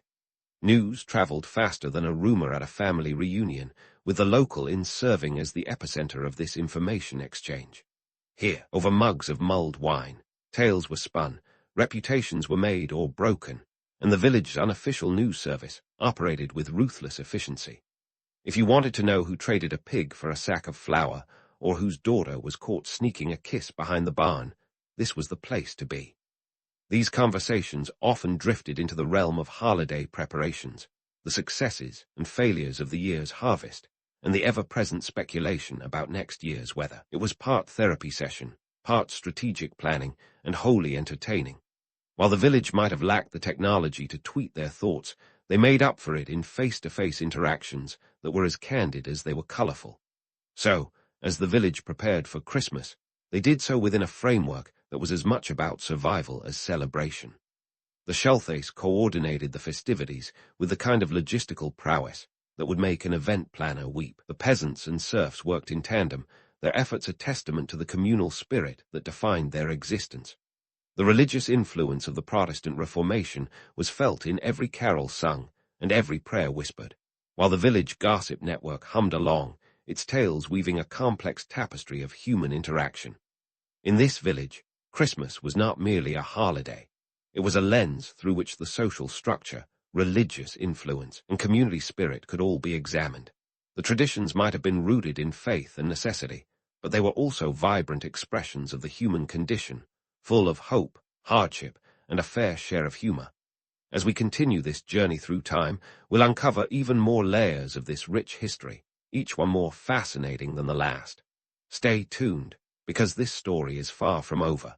As the village readied itself for Christmas, the culinary preparations were nothing short of a communal art form, a bit like preparing for a dinner party where everyone shows up with their own mismatched cutlery.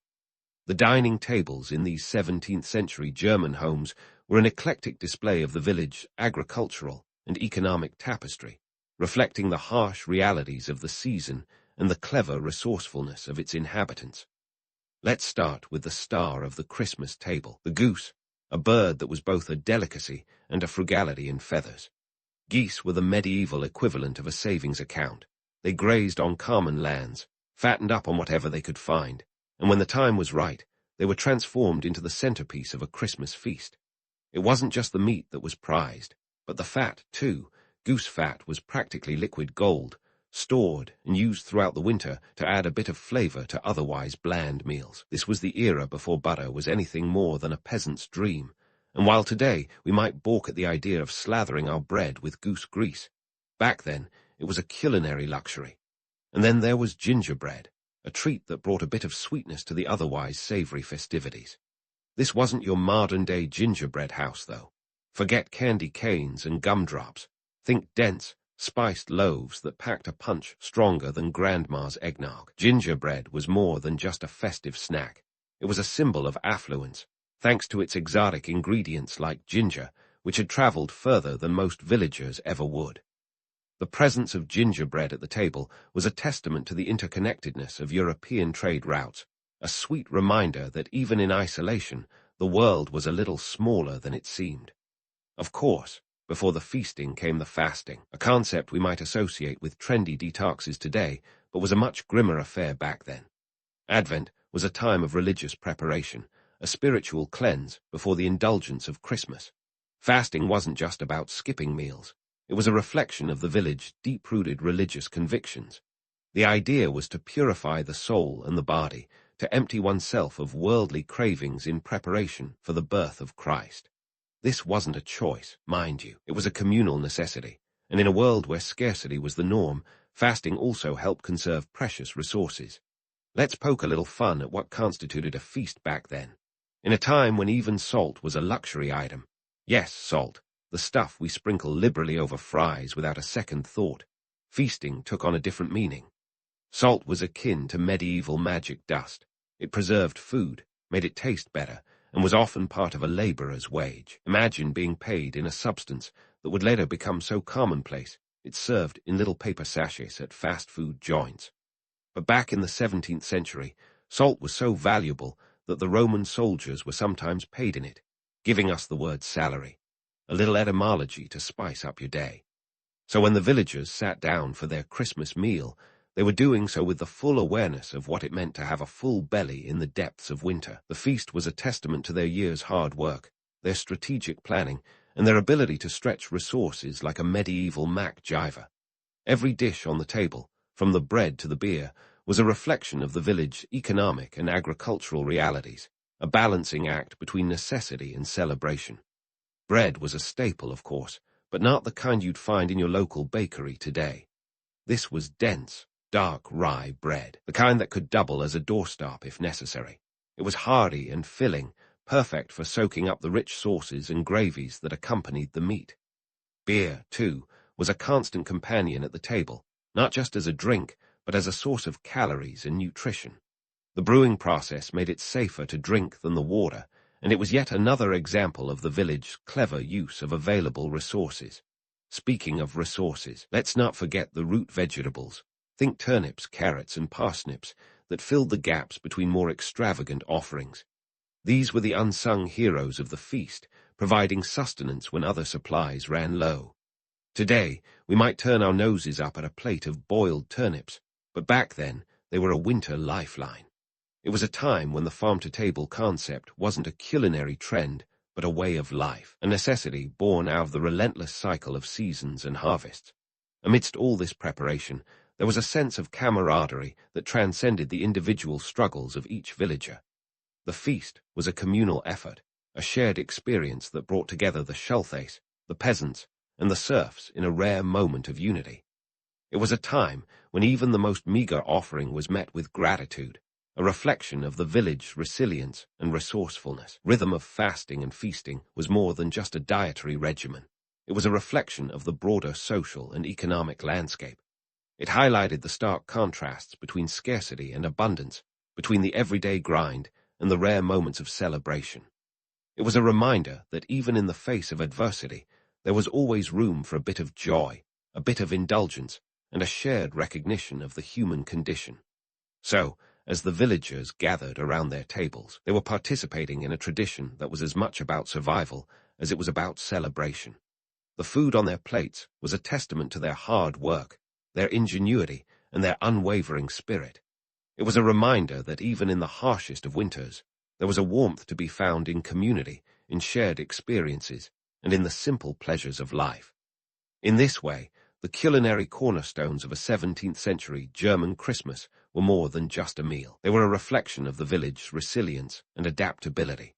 They were a testament to the enduring human spirit, a reminder that even in the face of hardship, there was always room for a bit of festivity, a bit of joy, and a bit of hope. And as the village prepared to welcome the new year, they did so with full bellies, full hearts, and the knowledge that they had weathered another winter together. As the villagers savored their Christmas feast, the sense of community warmed them more than the meager fireplaces ever could. But while the goose fat glistened and the gingerbread crumbled, whispers of Yuletide tales spun their own kind of magic. Ah, Christmas in 17th-century Germany, where reality and legend danced together like tipsy partners at a holiday ball. Let's tackle one of the biggest myths head-on, the Christmas tree. Contrary to what some might think, these festive firs weren't plucked from the Garden of Eden's original landscaping plan. The Christmas tree's roots are, ironically, not that deep. Our pine-scented symbol of holiday cheer only started making appearances in German homes around the mid-16th century. By the time the 17th century rolled around, the practice was slowly gaining traction, especially among Lutherans, who saw it as a nod to the tree of life. Don't picture a Rockefeller center-sized spectacle. These early trees were more Charlie Brown than Clark Griswold, adorned with humble nuts, apples, and gingerbread, rather than a plethora of shiny baubles. In the spirit of myth-busting, enter St. Nicholas, or should I say, the OG holiday influencer. St. Nick, the patron saint of children, sailors, and pawnbrokers, talk about a diverse portfolio, didn't exactly look like the jolly old elf we know today. His image was more bishop than Santa, complete with a mitre and a serious demeanour. Yet even back then, Nicholas was evolving into something of a brand. His feast day, December 6th, was celebrated with small gifts, an early nod to today's stocking stuffers. The story of St. Nicholas was a savvy bit of early PR spin. In a world where news didn't travel faster than a horse-drawn carriage, stories of his generosity spread like wildfire. One popular tale involved him tossing bags of gold through the windows of 3 impoverished sisters, saving them from a life of destitution. This legend was as much about moral lessons as it was about holiday magic, serving as a reminder to share one's wealth, a message that resonated in a time when wealth was as rare as a snowflake in July. But hold onto your sleigh bells, because even in the 17th century, Christmas commercialization was gaining momentum. You didn't need a Black Friday sale to see it. The holiday was already a burgeoning market. Merchants weren't blind to the festive potential of their wares.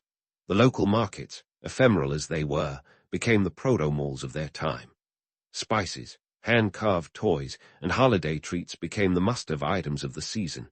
And yes, even then, people fretted over finding the perfect gift. Let's not overlook the economic backdrop that made these traditions possible. The 30 Years' War, 1618-1648, had left Europe in tatters, and by the time the dust settled, a desire for stability and normalcy fueled the flames of Christmas cheer. The holiday became a beacon of hope, a reminder that even the harshest winters would eventually give way to spring. With economies struggling to recover, the communal spirit of Christmas offered solace, and the traditions we cherish today were often born from necessity rather than opulence. So, while the idea of a cozy, candlelit Christmas in a snow-covered village sounds downright idyllic, the reality was less postcard and more gritty survival.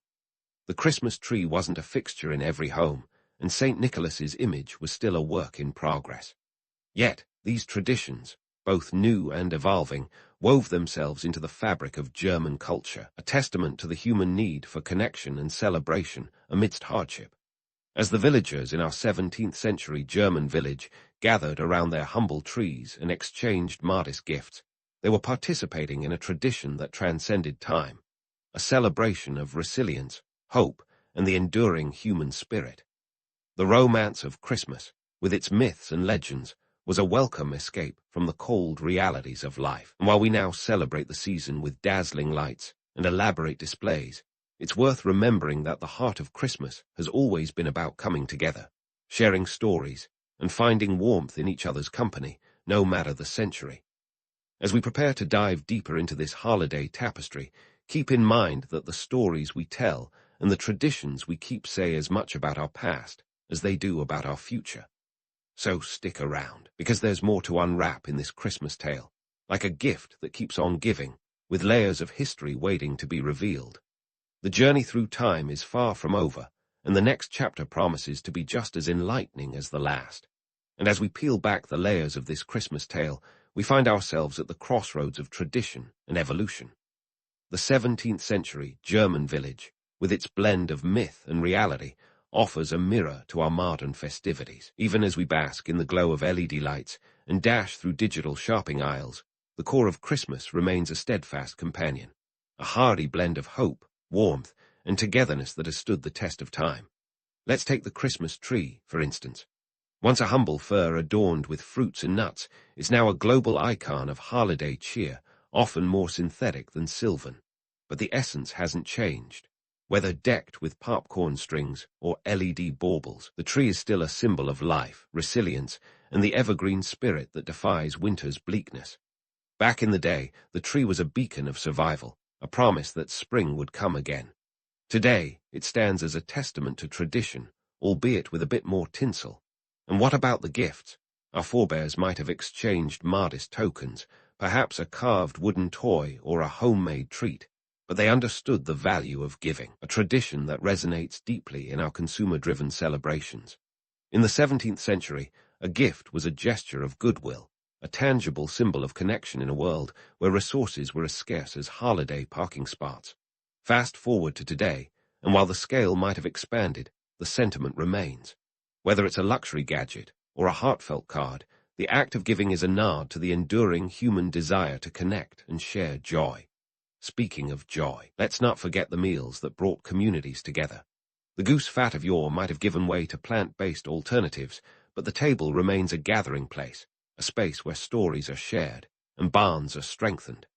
The 17th century villagers, with their rye bread and gingerbread, knew that food was more than sustenance. It was a celebration of survival, a communal act of defiance against the cold. Today, whether it's a vegan roast or a traditional turkey, a holiday meal is still a canvas for crafting memories and fostering connections. Now, let's talk about St. Nicholas, that ever-evolving figure who's gone from bishop to jolly old elf. He's a master of reinvention, a historical chameleon adapting to the needs of each era. In the 17th century, he was a saintly figure, a moral compass guiding the faithful through winter's darkness.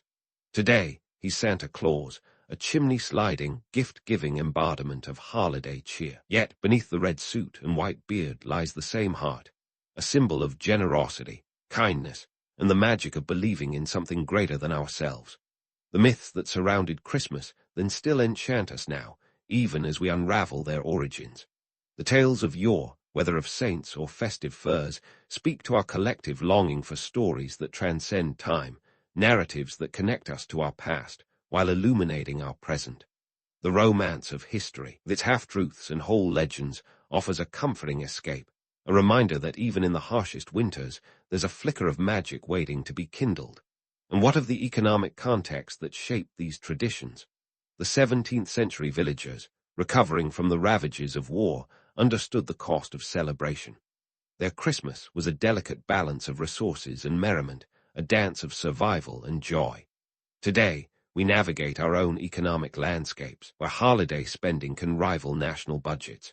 Yet the essence remains, a season of giving, of sharing what we have, whether it's a feast or a few kind words. The political and social factors of the time, too, offer parallels to our own world. The villagers, under the shadow of the 30 Years' War, found solace in their traditions, a sense of unity and purpose amidst chaos. In our modern era, where division often seems the order of the day, Christmas remains a unifying force, a reminder of our shared humanity and the power of coming together. As we wrap up our journey through time, it's clear that the core of Christmas is as resilient as ever. The traditions we cherish are rooted in history, shaped by the realities of their time, yet they have evolved to meet the needs of each new generation. The heart of the holiday, a celebration of hope, warmth, and togetherness, remains unchanged, a constant in a world of flux. So, as we hang our stockings and light our trees, let's take a moment to remember the 17th century villagers who laid the groundwork for our modern festivities. Their resilience, resourcefulness, and spirit of community echo through the ages, a testament to the enduring power of tradition. And while we may have traded goose fat for gourmet treats and humble gifts for high-tech gadgets, the essence of Christmas remains, a timeless celebration of the human spirit. In the end, despite all our modern conveniences, the heart of Christmas beats with the same rhythm it always has. A reminder that amidst the hustle and bustle, the core of the holiday is about finding warmth in each other's company, sharing stories and laughter, and embracing the hope that spring's eternal, even in the darkest of winters. And that, dear listeners, is a tradition that will never go out of style. You wake up to the sound of bustling life that's as relentless as a Byzantine tax collector. It's the crack of dawn in 10th century Constantinople, and your day as a merchant is about to kick into high gear. Before you even have time to stretch, the aroma of spices wafts through the air. Cinnamon, pepper, maybe a hint of cloves. It's a wake-up call more invigorating than any modern espresso. As you step out onto the cobblestone streets, the city is already buzzing. You head straight for the Forum of Constantine, the heart of Byzantine commerce. Picture a swirling mass of humanity. Merchants from every corner of the empire and beyond converge here. You've got Greeks, Persians, Arabs, and even the Ard Norsemen who took a wrong turn somewhere near the Volga. It's a vibrant kaleidoscope of languages and cultures, and you're smack dab in the middle of it. Now let's talk shop. Dealing in silks today, those luxurious threads that have everyone from emperors to merchants like you wrapped around their little finger. Silks in Constantinople are like the iPhones of the ancient world. Everyone wants them, not everyone can afford them. But that's where you come in. You've got contacts, savvy, and a bit of luck, hopefully. Ah, the solidus, your currency of choice. This gold coin is as steady as a Byzantine bureaucracy, weighing in at about 4-5 grams. It's the gold standard, quite literally, for trade across the empire. You've got a few of these jingling in your pouch, each one a tiny golden key to unlocking the treasures of the trade world. You'll need them to navigate the labyrinthine market like a seasoned pro. But let's get real for a second. The fabled Silk Road monopoly, total myth. The truth is, trade routes were more like a web, not a road, with threads branching out in every direction. Sure, Constantinople is a hub, but it's not the only stop on the silk superhighway. Goods flow through a myriad of routes, some over land, others by sea. You've got silk from China, spices from India, ivory from Africa, and amber from the Baltic. It's less a monopoly and more of a chaotic stock exchange, minus the trading algorithms. As you navigate the market, you're not just a merchant, you're a diplomat, a negotiator, a bit of a hustler with an eye for opportunity. You haggle over prices with traders from Damascus, you sweet-talk a silk supplier from Samarkand, and you keep a wary eye on the competition. A slip here, a wrong price there, and you could end up with a cart full of unsellable goods or worse, a purse full of counterfeit coins. The market is a sensory overload, colorful stalls, shouting vendors, and the clinking of coins. You're surrounded by the sounds of commerce, the cacophony of an empire that never sleeps. You've got to have your wits about you, though. A moment's distraction, and that swarthy character over there might just relieve you of a few solidi. It's a jungle out there, and you're both the lion and the gazelle. Let's not forget the political backdrop to all this. The Byzantine Empire is a powerhouse, but it's not without its headaches. There's always some border skirmish or palace intrigue to keep everyone on their toes. Today, though, you're more concerned with the price of silks than the latest imperial coup. The trick is to keep your head down, your purse strings tight, and your trade routes open. As the sun climbs higher, so does the temperature and the intensity of the market. Deals are made in the shade of grand colonnades, where the air is slightly cooler and the risk of sunstroke slightly lower. You pause for a moment, wiping the sweat from your brow, and take stock of your morning's work. A few bolts of silk sold, some spices acquired, and a mental note to revisit that one stall where the prices seemed a little too good to be true. You're part of a grand tradition, a cog in the Byzantine economic machine. Your success, or failure, depends on your ability to adapt, to seize the moment, and to understand the ever-shifting sands of commerce. It's a life of constant movement, of endless negotiation, and sometimes a little bit of luck. But for now, you forge ahead, ready to tackle whatever the rest of the day throws your way. You've barely had time to catch your breath from the morning hustle when it's time to face an entirely different beast, the Byzantine bureaucracy. Mid-morning might seem like a glorious time to grab a sip of water and relax, but for a merchant like you, it's the moment when paperwork starts to rear its ugly head. And let's be honest, the Byzantine Empire had a reputation for bureaucracy that would make even a modern-day DMV seem like a model of efficiency. Let's start with the legal jungle you've got to navigate. The Byzantine tax system is as intricate as a Persian rug. At the heart of it all is the crucible, that glittering gold-sealed document which is both your nemesis and your savior. Think of it as the ultimate permission slip from the emperor himself, allowing you to trade specific goods without getting fleeced by every tax collector this side of the Bosporus. But here's the kicker. Getting your hands on one isn't exactly a walk in the hippodrome. You see, the crucible isn't just handed out like candy at a parade. It's a high-stakes game of who you know. It's a mix of legal savvy, political favor, and a touch of luck. The emperor's signature on that document is your golden ticket, but securing it is often akin to trying to win a backstage pass to a sold-out concert. You need connections, a bit of charm, and maybe a solidi or two slipped into the right hands. Sounds familiar? Yep, some things never change. Now, let's talk about taxes. Oh, those delightful little leeches that cling to your profits at every turn. The Byzantine tax system is a labyrinth, a convoluted web of tariffs, duties, and tolls that makes you wonder if you're in the trade business or simply a reluctant guest at a never-ending tax seminar. You've got customs duties on imported goods, levies on sales, and even taxes on the weight of your goods. Yes, they literally tax you based on how much your stuff weighed. Imagine someone slapping a tax on your grocery bags every time you leave the supermarket. And then there are the treaties with Venice. Ah, Venice, the city of canals, gondoliers, and some truly savvy merchants. The Venetians had managed to wrangle themselves some pretty sweet deals with the Byzantine Empire. Thanks to some astute diplomacy and perhaps a bit of Byzantine oversight, or maybe they just had a really good lawyer, the Venetians enjoyed certain trading privileges that left the rest of us shaking our heads in envy. They paid reduced tariffs, and they had access to prime trading locations. It's like they had the VIP pass to the Byzantine Club, while the rest of us were stuck in line, hoping the bouncer would eventually let us in. But here's the kicker. While the Venetians were living it up, the rest of us had to find ways to stay competitive. This often meant getting creative, or shall we say, innovative.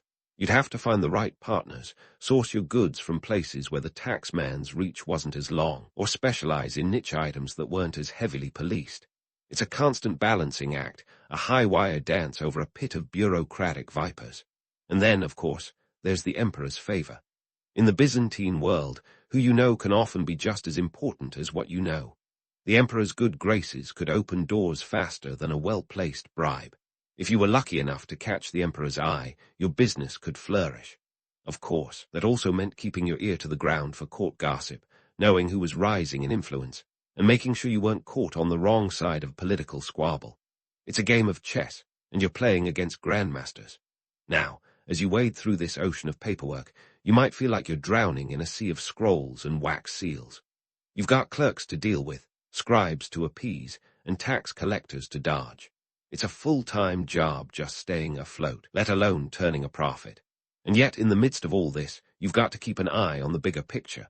The shifting alliances, the ebb and flow of trade routes, and the ever-changing political winds that can make or break a merchant's fortunes. It's a complex world, no doubt about it. But for all its frustrations, there's a certain thrill to it all. The Byzantine Empire, with its bustling markets, intricate politics, and Byzantine, pun intended, bureaucracy, is a place where the bold can prosper. It's a place where a savvy merchant, armed with a crucible, a keen eye for opportunity, and just a touch of luck, can carve out a fortune amidst the chaos. So, as the sun climbs higher, casting long shadows across the city's golden domes, you take a deep breath and dive back into the fray. The day's just getting started, and there's a world of opportunity waiting to be seized. As the sun reaches its zenith, casting an unforgiving glare over the gilded domes of Constantinople, you're about to dive headfirst into a different kind of battlefield, the world of Byzantine commerce. Lunchtime isn't just a break for bread and olives, it's prime time for networking. And in the Byzantine Empire, networking isn't just a luxury, it's a survival skill. Welcome to the cutthroat arena of guilds and informal networks. Think of these as the Byzantine answer to professional associations, or, if you prefer, the original LinkedIn, minus the cheesy endorsements, but with a lot more at stake. In a world where who you know can be just as critical as what you sell, these affiliations are your lifeline. The guilds themselves are a fascinating beast. They regulate everything from prices to product quality.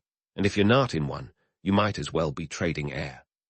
Now, before you start thinking, these guilds are all about camaraderie and mutual support. Let's rip that band-aid off. Sure, there's a certain appeal to the idea of honorable merchants banding together, but the reality is far less noble. Imagine a medieval version of Wall Street, where insider trading and backroom deals are the norm. These guilds can be as exclusive as the imperial court, and the competition is as fierce as a chariot race in the hippodrome. The Byzantine merchant scene is a theater of intrigue. Picture it: espionage, sabotage, and the occasional bit of good old-fashioned backstabbing. Just because you're sharing a glass of wine with a fellow merchant doesn't mean they're not plotting to undercut you the next day. It's a world where whispered secrets can be worth more than the merchandise piled on your cart. A well-timed rumor can drive your competitors' prices down faster than you can say, solidus. Speaking of solidity, let's talk money. The currency of social capital is just as vital as gold. Building relationships with the right people can make or break your business. A lunch meeting with a wealthy silk trader or a well-connected scribe. That's where deals are sealed, alliances are forged, and sometimes where vendettas are born. And let's not forget the importance of family connections. These are your wild card, your trump card in a game where the stakes could literally be your livelihood. Now, if you're imagining this as some sort of medieval soap opera, you're not far off. A bit of drama, a dash of intrigue, and a whole lot of hustle. This is the Byzantine merchant's life. But let's not romanticize it too much. This isn't a world for the faint-hearted. It's a realm where a single misstep can lead to financial ruin. The men and women you're dealing with are as sharp as the daggers hidden beneath their robes, and trust is a commodity scarcer than silk. But hey, it's not all doom and gloom. There's a certain exhilaration in this world of high stakes and higher ambitions. The thrill of outmaneuvering a rival, the satisfaction of closing a lucrative deal, the art of negotiation. It's a dance as intricate as a mosaic. And when you come out on top, when your name is whispered in the corridors of power as a merchant to watch, there's no feeling quite like it. But let's get back to reality for a moment.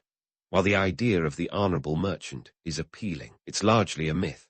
The truth is, in this world, everyone's looking out for number one.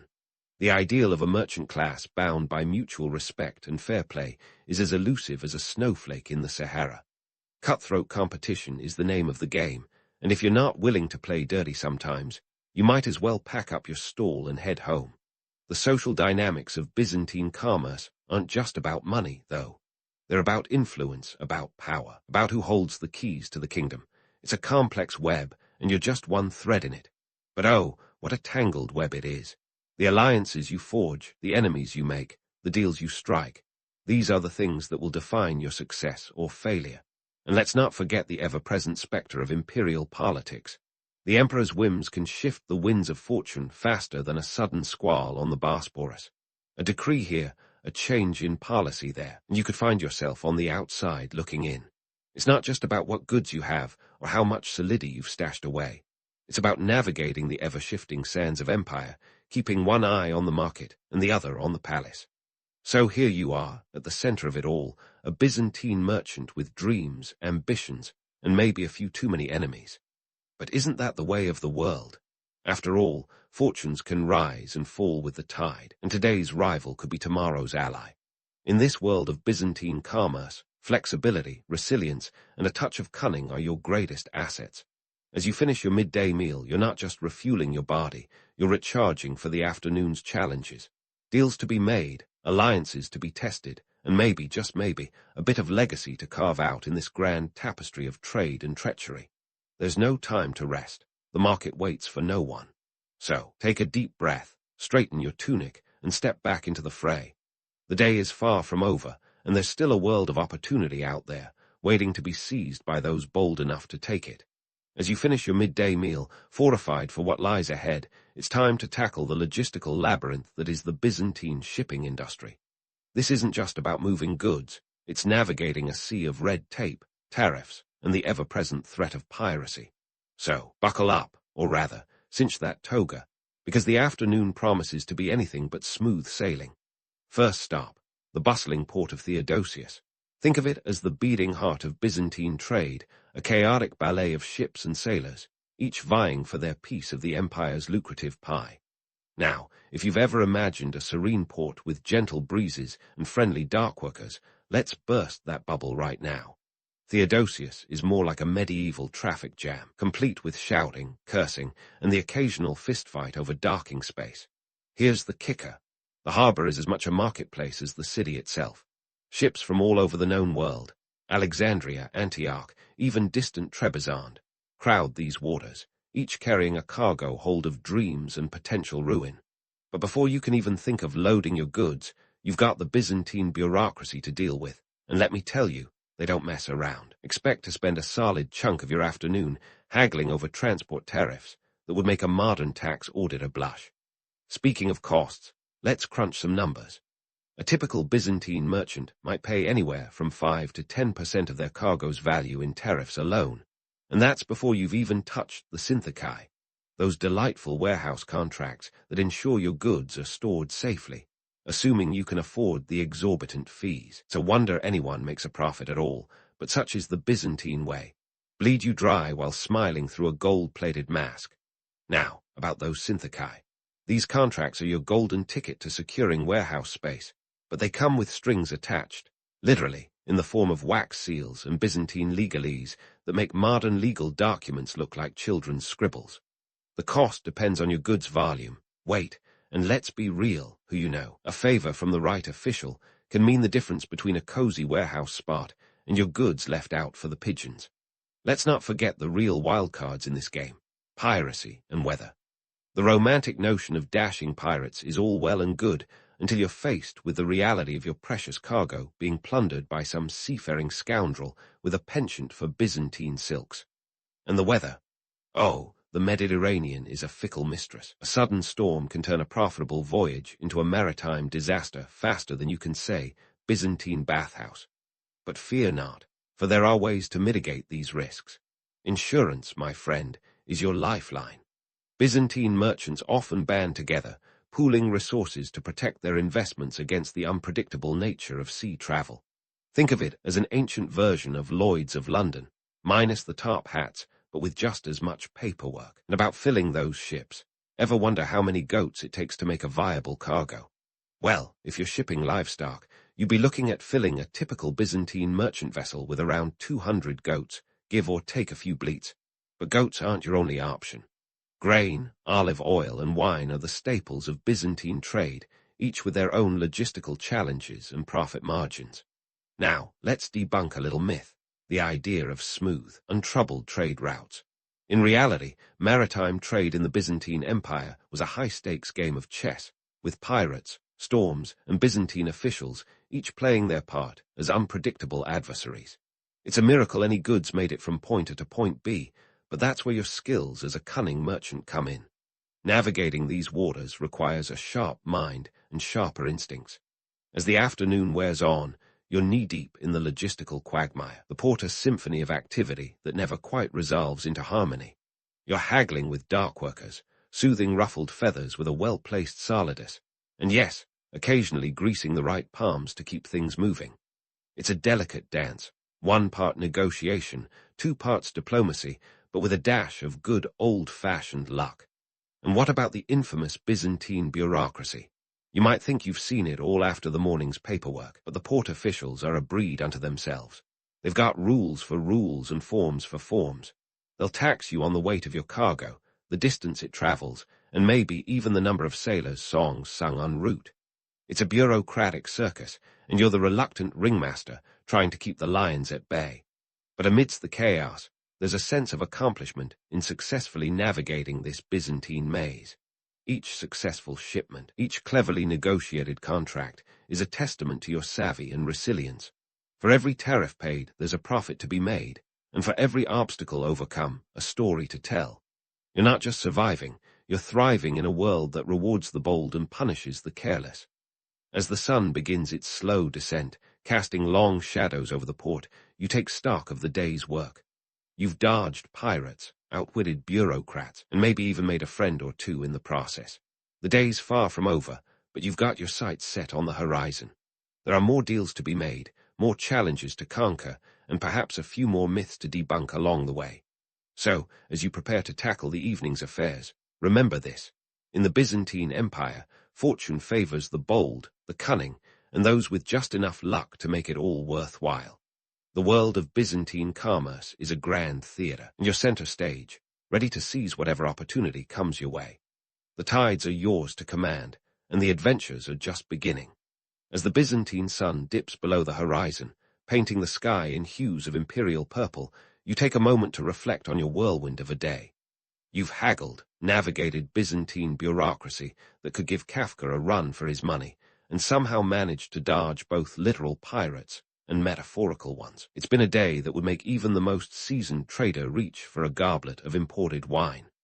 Now, as the city of Constantinople transitions from a bustling marketplace to a quieter, albeit still vibrant, evening scene, let's take a step back and zoom out on the broader picture of Byzantine trade.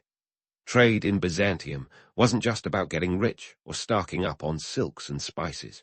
It was the lifeblood of the empire, a constant flow of goods and ideas that kept the Byzantine heart beating. Picture this. Byzantine trade networks stretch from the Black Sea to the Silk Road, from the Nile to the Danube. We're talking distances that make your daily commute look like a walk in the park, over 6,000 kilometers from Constantinople to Chang'an, for example.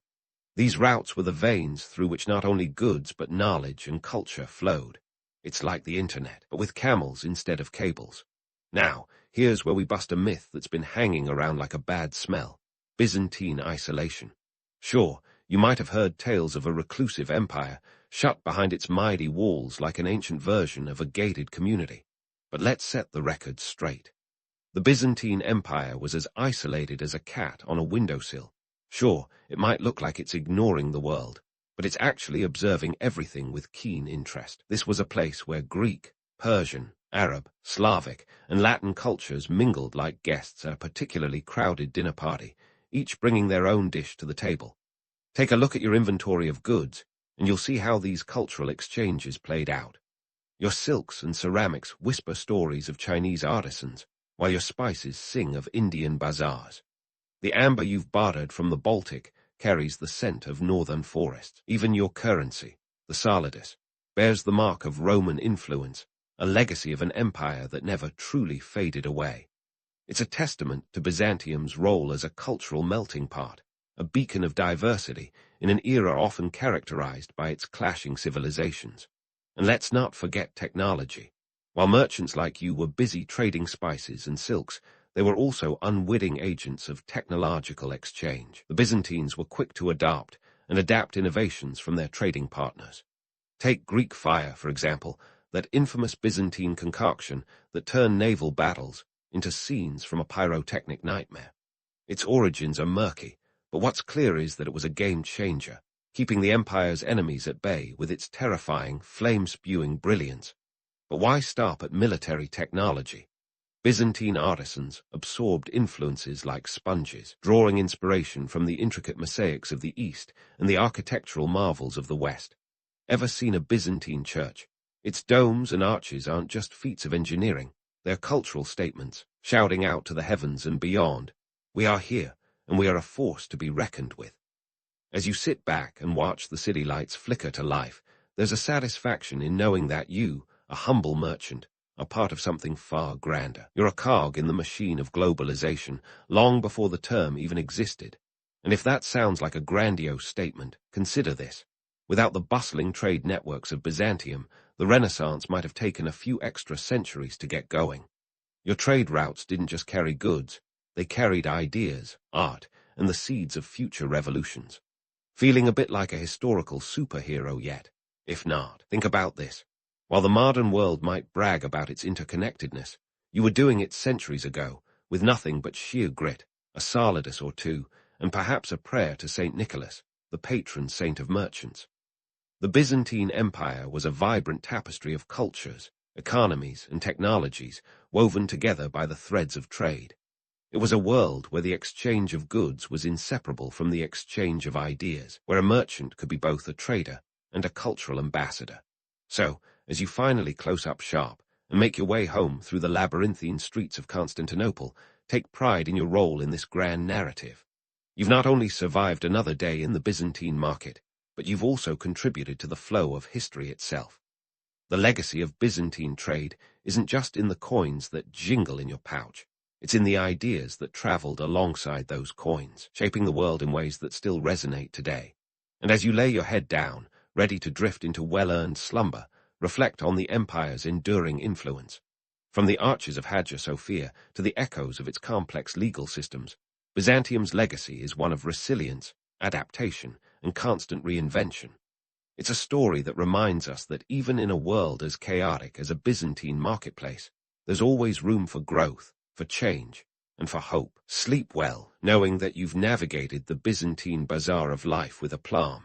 And remember, tomorrow is yet another day in the grand, unpredictable, utterly fascinating world of a Byzantine merchant.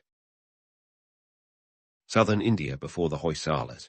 It was a bit like a Game of Thrones, but with less dragons and more elephants. The Deccan Plateau, a vast expanse of rocky terrain, set the stage for this drama. Picture the Western Ghats on one side, the Eastern Ghats on the other, and a whole lot of ambition in between. This was a land where kingdoms rose and fell with alarming frequency, like the latest social media trends. The Cheras, Cholas, and Pandyas were the big players, each vying for control and making alliances that were about as stable as a house of cards in a hurricane. Enter the Hoysalas, a dynasty that would eventually make a name for itself in this crowded landscape. Now, if you believe the legends, which, let's face it, are as reliable as a politician's promise, the Hoysalas were descended from a mythical hero named Sala, who saved his guru from a tiger with just one shout. Hoysala. Realistically, though, this is likely more PR than peer-reviewed fact. The Hoysalas probably started as local chieftains in the Malnad region, an area known for its dense forests and hilly terrain. Not exactly the most hospitable place to start a dynasty, but hey, it beats starting in a swamp. This brings us to the question of divine right versus right timing. Sure, claiming divine ancestry is a classic move. It's been the go-to excuse for power grabs since the dawn of civilization. But was it really divine intervention that helped the Hoysalas rise? Or was it a mix of strategic alliances and a knack for being in the right place at the right time? Spoiler, it's probably the latter, with a side of ruthlessness thrown in for good measure. In the early days, the Hoysalas were minor players, but they had something their neighbors didn't: ambition and opportunity. The decline of the Western Chalukyas in the 12th century left a power vacuum bigger than any black hole, and the Hoysalas were more than happy to fill it.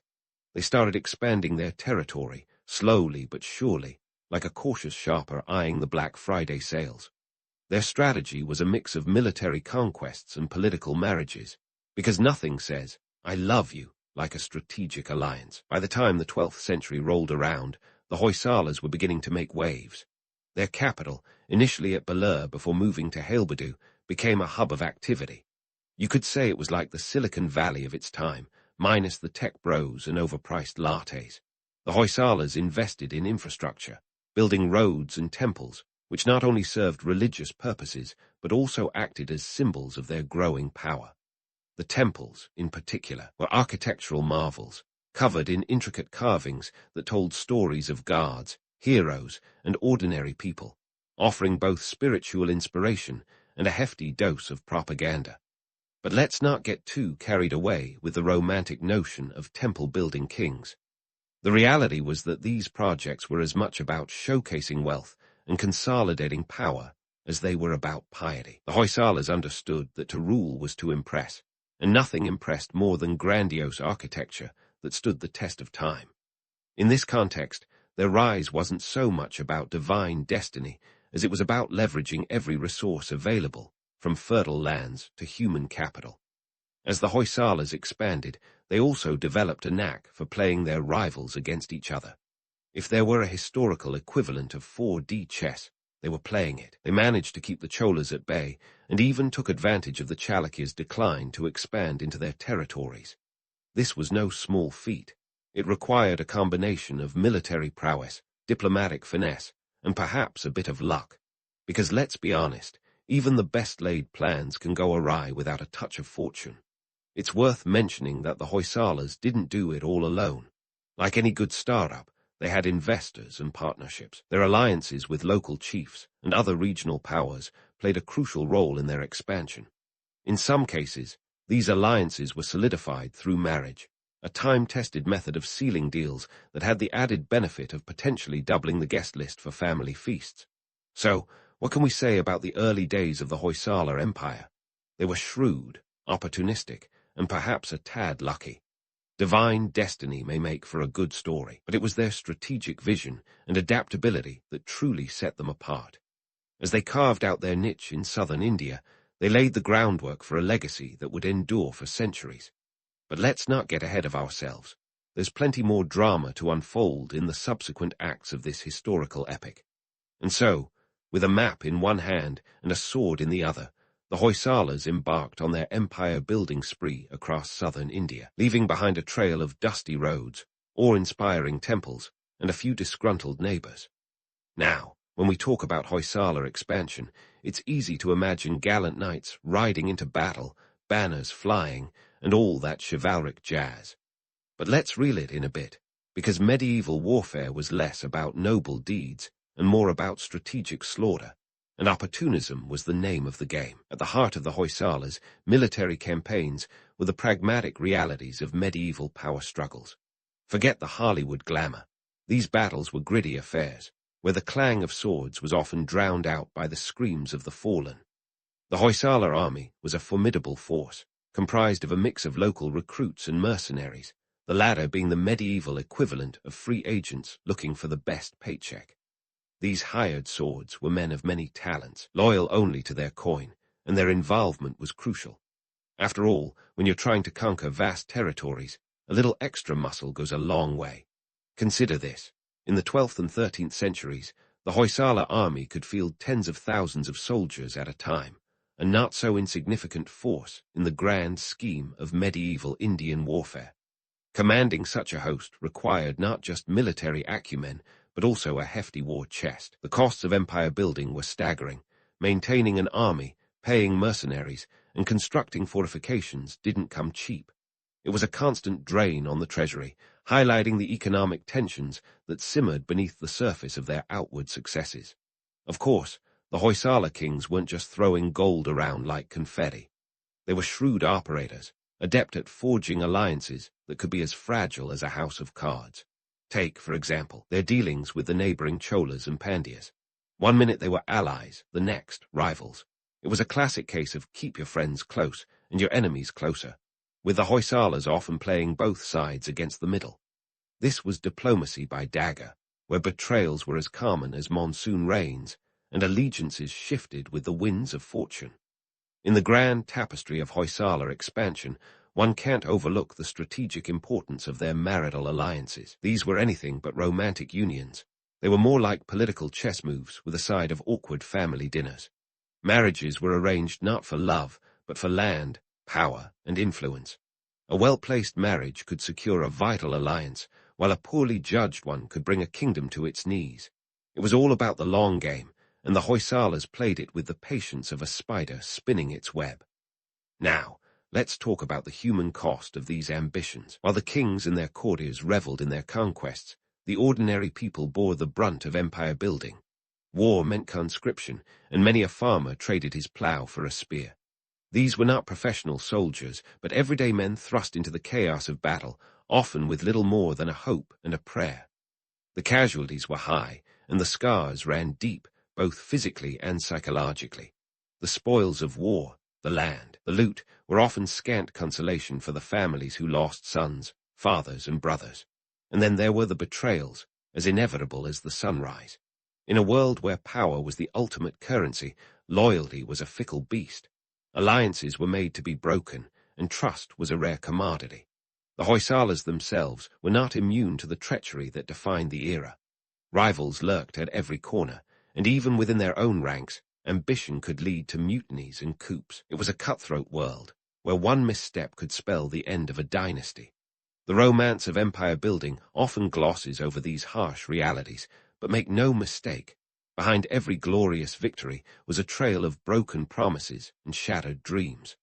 The Hoysalas were masters of the game, but they were playing on a board where the rules were written in blood. They expanded their empire through a mix of brute force and Machiavellian maneuvering, always aware that their hold on power was as tenuous as a tightrope walker in a windstorm. As the Hoysalas continued their ascent, they left an indelible mark on the landscape of southern India. Their military campaigns reshaped the political terrain, while their strategic alliances and betrayals became the stuff of legend and lore. Yet, beneath the surface of these grand narratives lay the gritty reality of medieval warfare, a world where the cost of expansion was measured not just in gold and glory, but in lives lost and kingdoms torn asunder. In the end, the Hoysala legacy was built on a foundation of both romance and reality. They were warriors and statesmen, visionaries and opportunists, all rolled into one. As we peel back the layers of their story, we find a dynasty that was as complex and multifaceted as the intricate carvings on their temples. Their tale is a testament to the timeless dance of power and ambition, where the past echoes into the present with lessons as relevant today as they were 1,000 years ago. Stay tuned, because the saga of the Hoysalas is far from over, and there's plenty more intrigue and drama to come. As the dust settled from Hoysala military campaigns, it was time to turn our attention to the real engine behind their empire, the economy.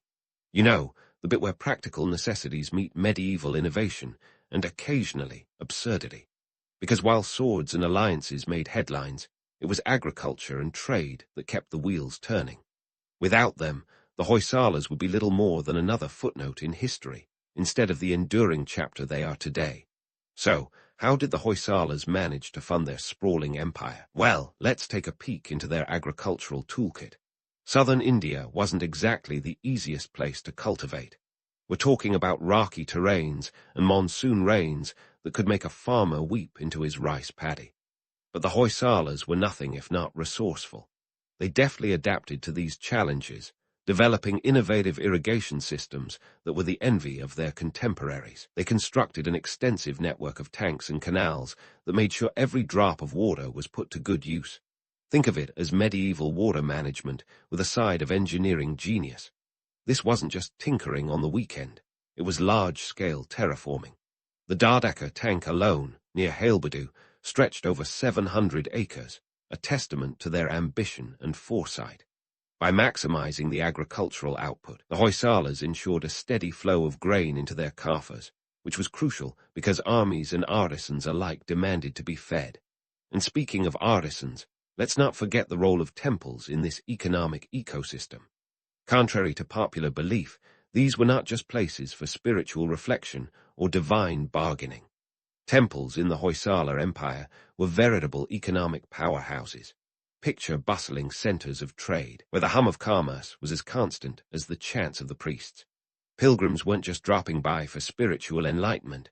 They were also participating in the medieval equivalent of a bustling street market, buying and selling goods with a fervor that would put modern-day stock markets to shame. These temples were funded by wealthy patrons, including the rulers themselves, who understood the power of public relations centuries before the term was coined. Sure, you could say they were benevolent patrons of art and culture, but there was a method to their munificence. Each donation was an investment, accruing both spiritual and temporal interest. The more grandiose the temple, the more it showcased a king's wealth, and perhaps more importantly, his piety. After all, nothing screamed, "I'm divinely ordained," quite like a temple that could be seen from miles away. Let's also talk trade. The Hoysala Empire was strategically positioned along major trade routes that crisscrossed southern India, acting as a bridge between the Arabian Sea and the Bay of Bengal. This wasn't just convenient, it was gold, literally. The Hoysalas traded in everything from precious gems to spices that could make your grandmother's curry seem bland. Their markets buzzed with activity, and the empire became a melting pot where goods and ideas flowed as freely as the Kaveri River. The trade links extended far beyond the Indian subcontinent, reaching the shores of Southeast Asia and the Middle East, making the Hoysalas key players in the medieval global economy. But let's not romanticize this too much. This wasn't a free market utopia. Trade was heavily regulated by the state, which took its cut of the profits through taxes and tolls. The Hoysala rulers were pragmatic, making sure that even the most mundane transaction contributed to the royal treasury. And while we're myth-busting, let's shatter the illusion of the benevolent ruler once more. The kings weren't just sitting on piles of gold, tossing coins to the grateful masses like some medieval Robin Hood. They were strategic, calculating the costs of maintaining their empire down to the last paisa. Despite their economic prowess, the Hoysalas weren't immune to the pitfalls of medieval economics. The fluctuating fortunes of trade routes, unpredictable monsoons, and the occasional famine were constant threats. The empire had to continually adapt, sometimes with drastic measures that could make or break a king's reputation. One wrong move, and the economic dominoes could start falling faster than you could say, Hoysala. And yet, through this intricate dance of agriculture, trade, and taxation, the Hoysalas managed to maintain a relatively stable economy that supported their grand ambitions. The empire was a testament to the power of economic ingenuity, where the practicalities of everyday life intersected with the grand narratives of history. The next time you admire a Hoysala temple or hear tales of their military conquests, remember the farmers and traders who underpinned it all. Without them, the dynasty would have crumbled faster than a dry mudbrick in a monsoon. As we delve deeper into the Hoysala saga in upcoming parts, remember that the empire's story is as much about the ground level, literally, as it is about the lofty heights of power. The humble fields of rice and millet were as crucial to their legacy as the dazzling temples that touched the skies. And speaking of those temples, we've barely scratched the surface of their cultural impact and the stories they tell. But let's not get ahead of ourselves. There's plenty more intrigue to come in this historical epic. Until then, keep your eyes on the horizon and your mind open for the twists and turns of the Hoysala tale yet to unfold. Now that we're knee-deep in the Hoysala saga, let's pivot to the cultural and religious tapestry that these ambitious rulers wove with as much finesse as their military campaigns. Under Hoysala rule, southern India became a kaleidoscope of cultural vibrancy, a bit like a medieval Coachella, minus the flower crowns and overpriced food trucks, of course. The Hoysalas were master builders, but they weren't just throwing up stone monuments willy-nilly. Their temples were more than mere places of worship. They were architectural symphonies composed in granite. And speaking of granite, the sheer amount of stone involved in Hoysala architecture would make even the most seasoned stonemason break a sweat. We're talking tons and tons of the stuff, hauled from quarries miles away. Picture ancient construction crews working with the kind of dedication that would make modern project managers weep with envy. Let's zoom in on the Chenek temple at Belur, one of the crown jewels of Hoysala architecture. Built over a period of 103 years, starting in 1117 CE, this temple isn't just a building, it's a stone canvas. Its walls tell stories with carvings so detailed, you'd half expect them to start moving. Elephants, dancers, musicians, and deities all vie for attention like an ancient Instagram feed carved in rock. The precision is mind-blowing. It's as if the sculptors were working with laser focus before lasers were even a thing. But why pour resources into these grandiose edifices? Was it purely religious devotion, or was there a bit more skullduggery at play? Spoiler alert, it's the latter. You see, the Hoysalas were shrewd operators, fully aware that religious patronage was a ticket to political legitimacy. By aligning themselves with powerful religious institutions, they could project an image of divine favor, which was a pretty handy marketing tool when trying to keep a fractious empire in line. Now, here's where we bust the myth of religious harmony. The popular narrative paints a picture of the Hoysalas as benevolent rulers who fostered a golden age of religious tolerance. And while it's true that Jainism, Shaivism, and Vaishnavism all found patronage under their rule, this wasn't some utopian coexistence. It was more like a carefully curated balancing act.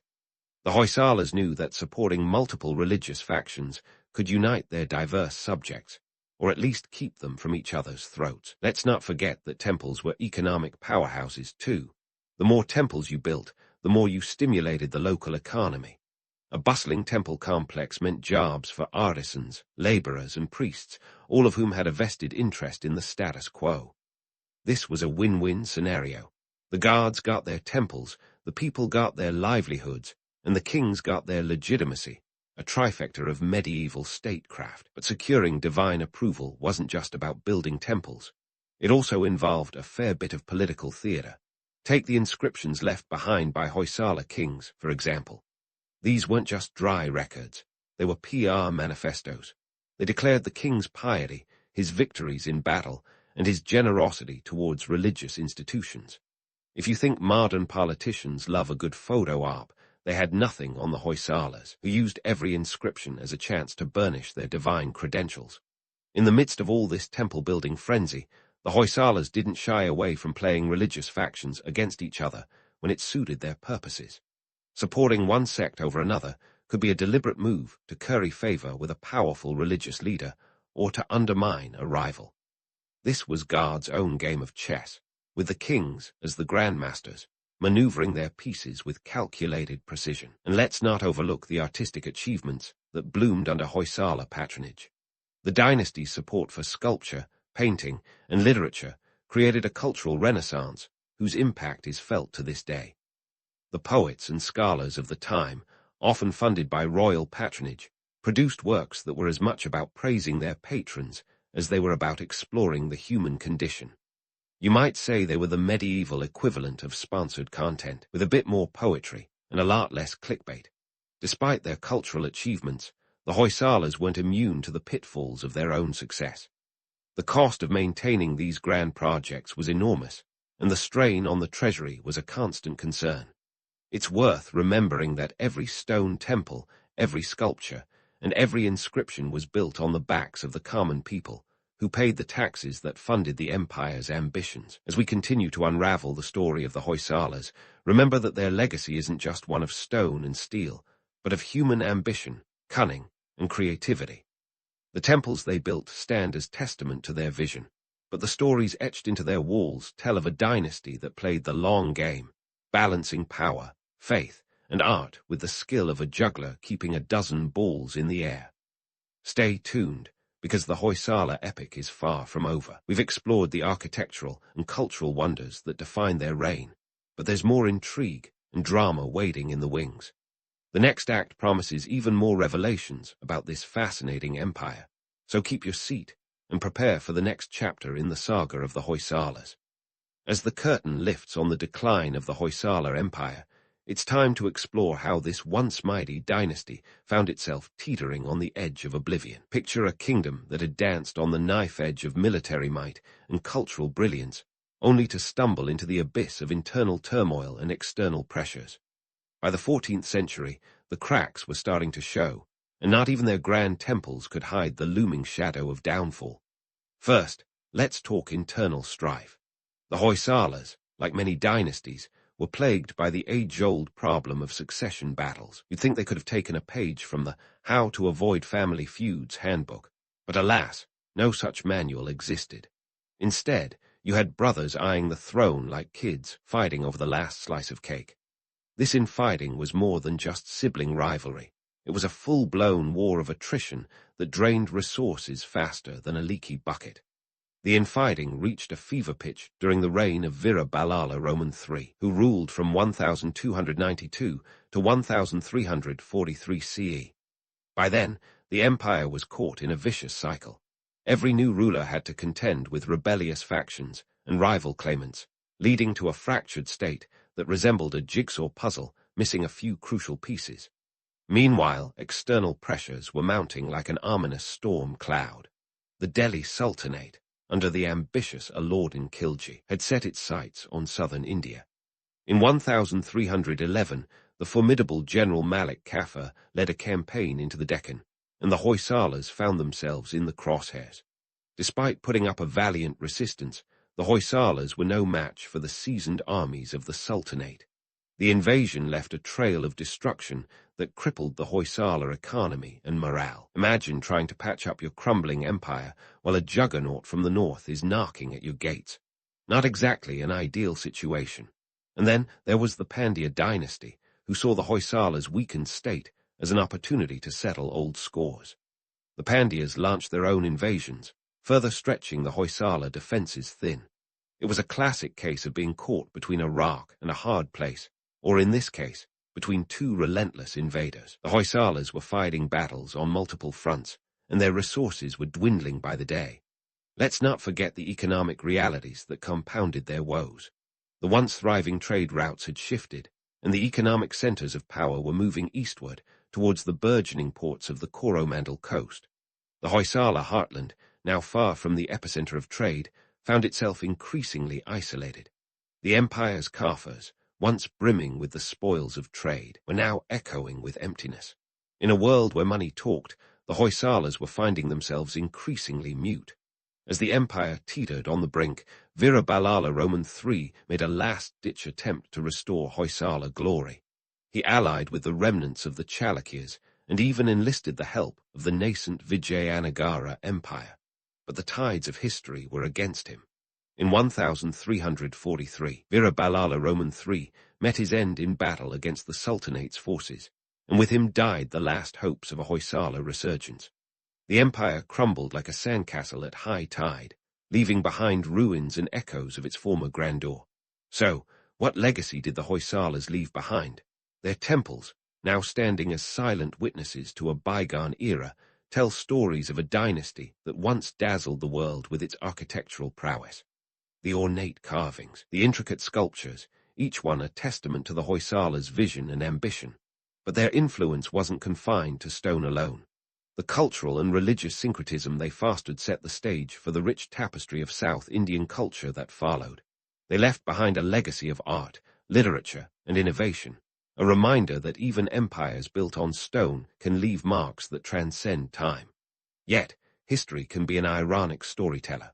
The Hoysalas, once the architects of their destiny, became a footnote in the grand saga of Indian empires. Overshadowed by the rise of the Vijayanagara Empire, the Hoysalas faded into the backdrop of history, their narrative woven into the larger fabric of the subcontinent's story. It's a classic tale of how history remembers the victors and often forgets the fallen. But perhaps it's in these forgotten stories that we find the true lessons of history. The Hoysalas, with their mix of ambition, artistry, and occasional ruthlessness, remind us that empires are as fragile as they are formidable. In the end, the Hoysalas deserve their place in the annals of time, not just for their grand temples or their military exploits, but for their complex, multifaceted legacy. They were dreamers and doers, artists and warriors, visionaries and pragmatists. Their story is a mirror reflecting the timeless dance of power and ambition, where the rise and fall of empires echo the eternal truths of human nature. And so, as we close the book on the Hoysala saga, we do so with a nod to their enduring impact, a testament to the fact that while stone may crumble, the stories etched within it endure, whispering their lessons to those willing to listen. Welcome to the sun-soaked sands of northern Peru, where the Moche civilization decided it was a great idea to start a society around 100 AD. Now, most people would look at a coastal desert and think, nice place for a short visit, but not exactly ideal for kicking off a civilization. But the Moche, they looked at the endless expanse of arid landscape and saw opportunity. You could say they were the original desert dreamers, albeit with a lot less Instagram filters and a lot more dirt. The Moche lands were a paradox wrapped in a sandstorm. On one hand, you had the Pacific Ocean doing its best to keep things interesting with a bit of moisture and seafood.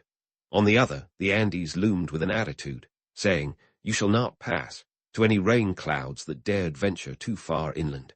This created a climate that could only be described as harsh with a side of unforgiving. Yet, the Moche weren't ones to be put off by a little inhospitable terrain. Instead, they rolled up their metaphorical sleeves and got to work. Let's talk numbers. We're looking at a civilization that managed to make something out of a region that gets less annual rainfall than your average cactus needs to survive. The Moche were the irrigation system gurus of their time. They took the scant mountain water that did trickle down and created an agricultural network that was nothing short of miraculous.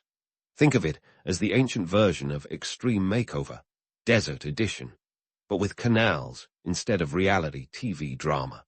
They constructed elaborate irrigation systems that spanned several hundred kilometers. This wasn't just a couple of ditches here and there. We're talking about sophisticated networks that rivaled Roman aqueducts in their complexity. The March were like the civil engineers of the ancient world, minus the hard hats and blueprints. With these systems, they could grow crops like maize, beans, and squash in what was essentially a giant sandbox. It's like planting a garden on the moon and actually expecting it to grow. But why settle in such a challenging environment in the first place?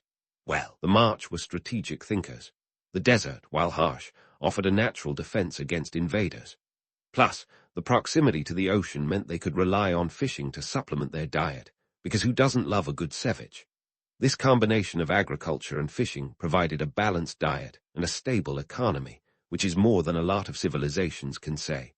Of course, it's not all roses and rainbows, or, in this case, cacti and oases. The March had to deal with environmental challenges that could make even the most seasoned desert dweller break a sweat. We're talking El Niño events that would turn their carefully managed water systems into chaotic torrents or dry them up entirely. Imagine spending years building an irrigation system only for a giant temper tantrum from the Pacific Ocean to come along and wipe it all out. It's like meticulously setting up a row of dominoes only for a rogue breeze to ruin everything. Yet, the March were nothing if not resilient, often rebuilding and adapting their systems in response to nature's whims. And speaking of nature, the March didn't just conquer their environment, they embraced it, weaving it into their cultural narrative.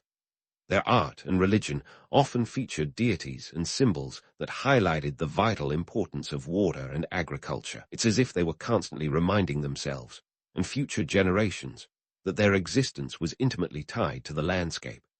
Now, let's not get too romantic about the whole thing.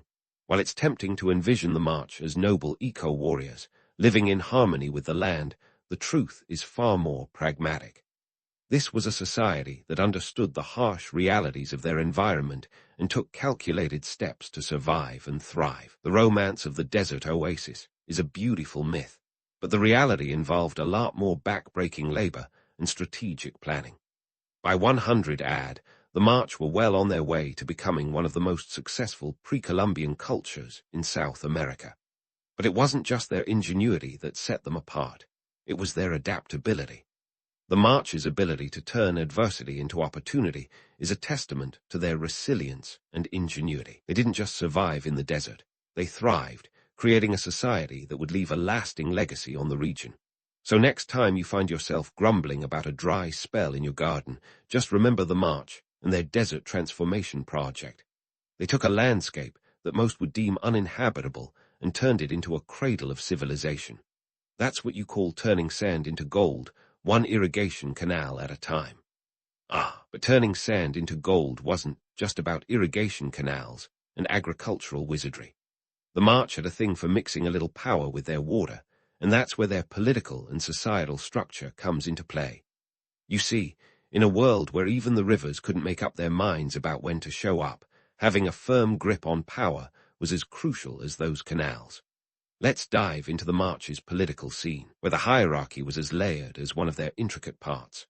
At the top of the March food chain were the warrior priests, the original multitaskers of the ancient world. They ruled with an iron fist and a ceremonial headdress, wielding both the sword and the scepter. Imagine combining the roles of a modern-day politician, religious leader, and military general, and you've got yourself a March warrior priest.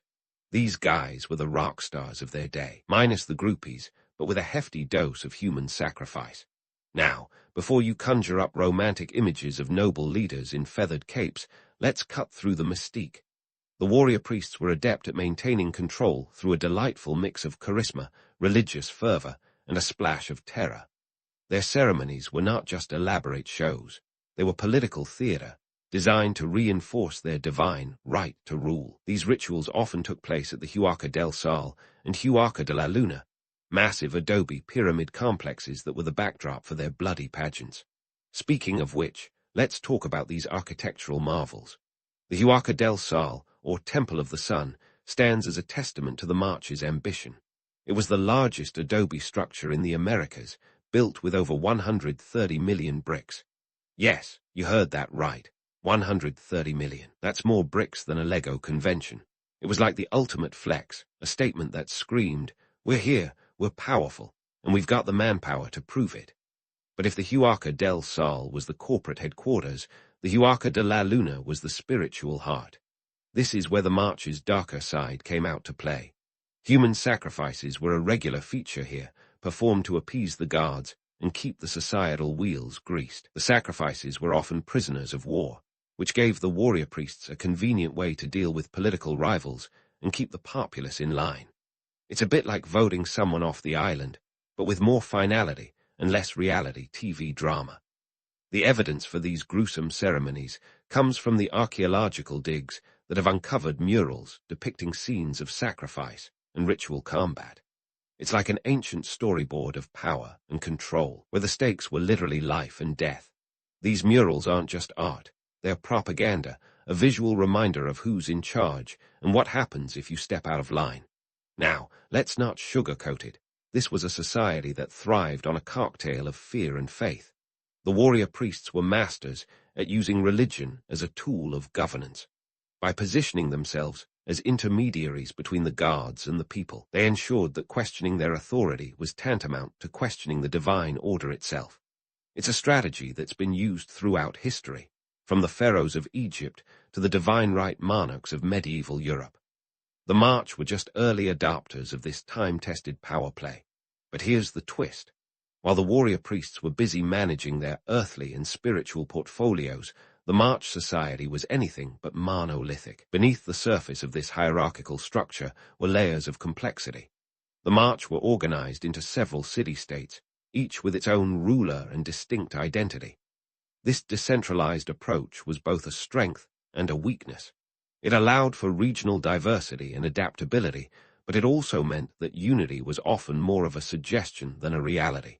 And yet, despite these internal dynamics, the March managed to maintain a cohesive culture that left a lasting imprint on the region. Their pottery, with its intricate designs and lifelike portraits, tells stories of everyday life, from fishing trips to ritual dances. It's like a ceramic Instagram feed, capturing moments that reveal a civilization deeply connected to its environment and traditions. So, what's the takeaway from all this political and social maneuvering? The March were a society that understood the importance of image and influence. They mastered the art of spectacle, using it to cement their authority and ensure the smooth running of their civilization. It's a lesson in power dynamics that echoes through the ages. Control the narrative, and you control the people.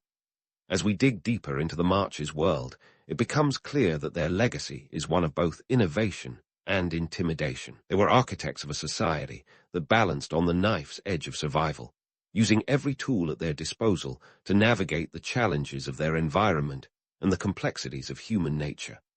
And in doing so, they left behind a story that continues to captivate and confound us, a testament to their ingenuity and audacity. Keep that thought in your back pocket as we journey deeper into the sands of time and unravel more layers of the March enigma. And speaking of the March enigma, let's shift gears and dive into the artistic and technological innovations that made this civilization the Michelangelo of the ancient Andes. First up, their pottery. Now, we're not just talking about your average clay mugs here. I'm talking about masterpieces that would make any modern ceramicist weep with envy. The March weren't just making parts. They were crafting stories, capturing the zeitgeist of their times with every stroke and mold. Picture this, a March vase. At first glance, it might seem like another dusty artifact, but take a closer look, and you'll see it's a vibrant tableau of March life. These ceramics were like the Instagram stories of their day, chronicling everything from religious rituals to everyday activities, though with significantly fewer brunch photos. We've got scenes of warriors in battle, fishermen at sea, and even a few, shall we say, more intimate moments. It's like the March decided that if they were going to spend all that time making parts, they might as well make them interesting. One of the most famous styles is the March portrait vessel. These weren't just any busts. They were incredibly lifelike, capturing the unique features of their subjects with a precision that would put some Renaissance artists to shame. Imagine drinking your chicha from a cup that looks just like your Uncle Julio. It's personal, it's relatable, and it's a bit surreal. And with over 1,000 of these vessels discovered, it's clear that the March had a knack for a good selfie. But why put so much effort into pottery? Well, beyond the aesthetic appeal, these ceramics were a form of communication, a visual language that transcended generations. They depicted myths, reinforced social norms, and even served as a medium for political propaganda. In a world without paper, ink, or Twitter, this was how stories were told and power was projected. Now, let's talk metallurgy. If the march had a Tinder profile, it would definitely highlight their love for metallurgy, because boy, were they good at it. We're talking about gold, silver, and copper long before these metals were the fashionable choice in the Andes. Their metal artisans weren't just craftsmen. They were alchemists, transforming raw materials into objects of power and beauty. Gold was the march's metal of choice, not just for its obvious bling factor, but because it symbolized the sun and divine power. Their artisans turned out everything from delicate earrings to elaborate headdresses, each piece as much a statement of status as it was an artistic triumph. And let's not forget about silver and copper, which they alloyed with gold to create stunning mixed metal pieces. This wasn't just about making shiny things. It was about showcasing technological prowess and cementing status. But here's the kicker. The march were doing this without the wheel, without iron, and without a written script. Their tools were basic by our standards, yet they achieved a level of sophistication that boggles the mind. It's like building a mansion with a Swiss Army knife and sheer willpower. Their metalwork wasn't just decoration. It was an integral part of their identity, a testament to their ingenuity and adaptability. And then there's the march's architectural prowess. We've already dipped our toes into the Huaca del Sol and Huaca de la Luna, but the march left their mark across the landscape with a network of smaller temples, administrative centers, and urban complexes. Their cities were meticulously planned, with residential zones, ceremonial spaces, and agricultural fields all integrated into a cohesive whole. It's like they took a look at the chaos of the natural world and decided to impose a little order of their own. The march were masters of adobe, constructing their monumental structures from millions of sun-dried bricks. Sure, it might not sound as glamorous as marble or granite, but adobe was practical, plentiful, and crucially, earthquake-resistant. And given that Peru sits on one of the world's most active seismic zones, that's a big deal.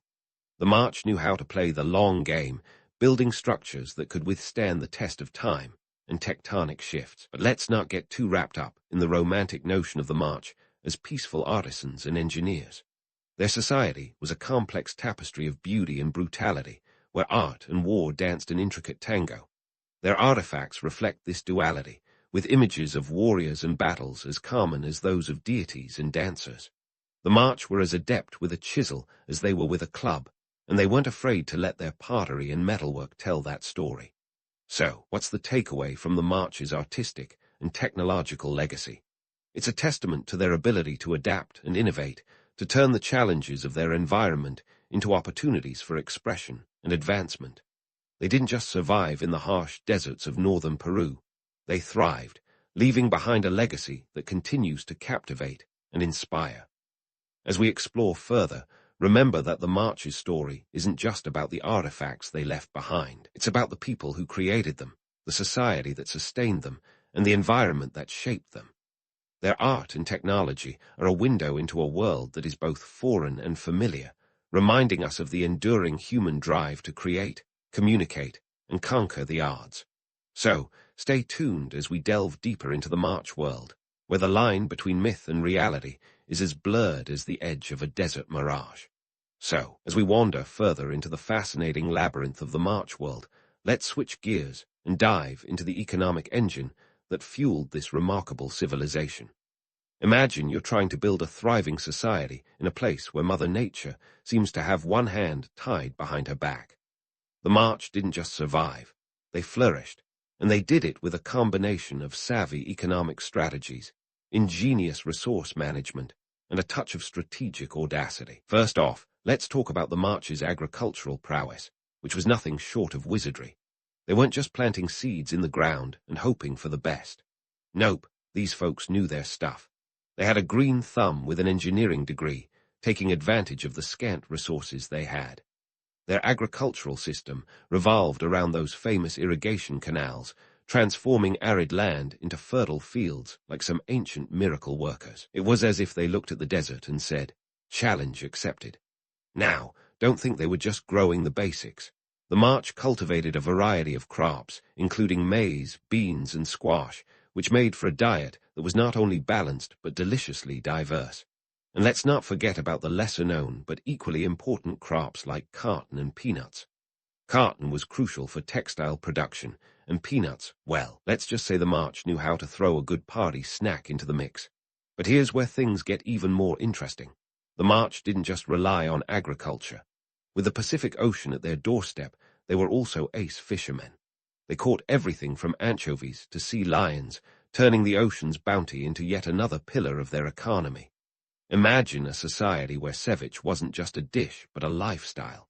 That's the March for you. Their fishing techniques were as sophisticated as their farming methods, using reed boats and nets to haul in their catch. And they weren't just fishing to fill their bellies. The March turned fishing into a thriving economic activity, trading their oceanic delights with neighboring cultures. They were like the ancient seafood distributors of the Andes, minus the ice and refrigeration. This brings us to trade, the lifeblood of any bustling economy. The March weren't content with just being self-sufficient. They were ambitious entrepreneurs, establishing trade networks that spanned the region.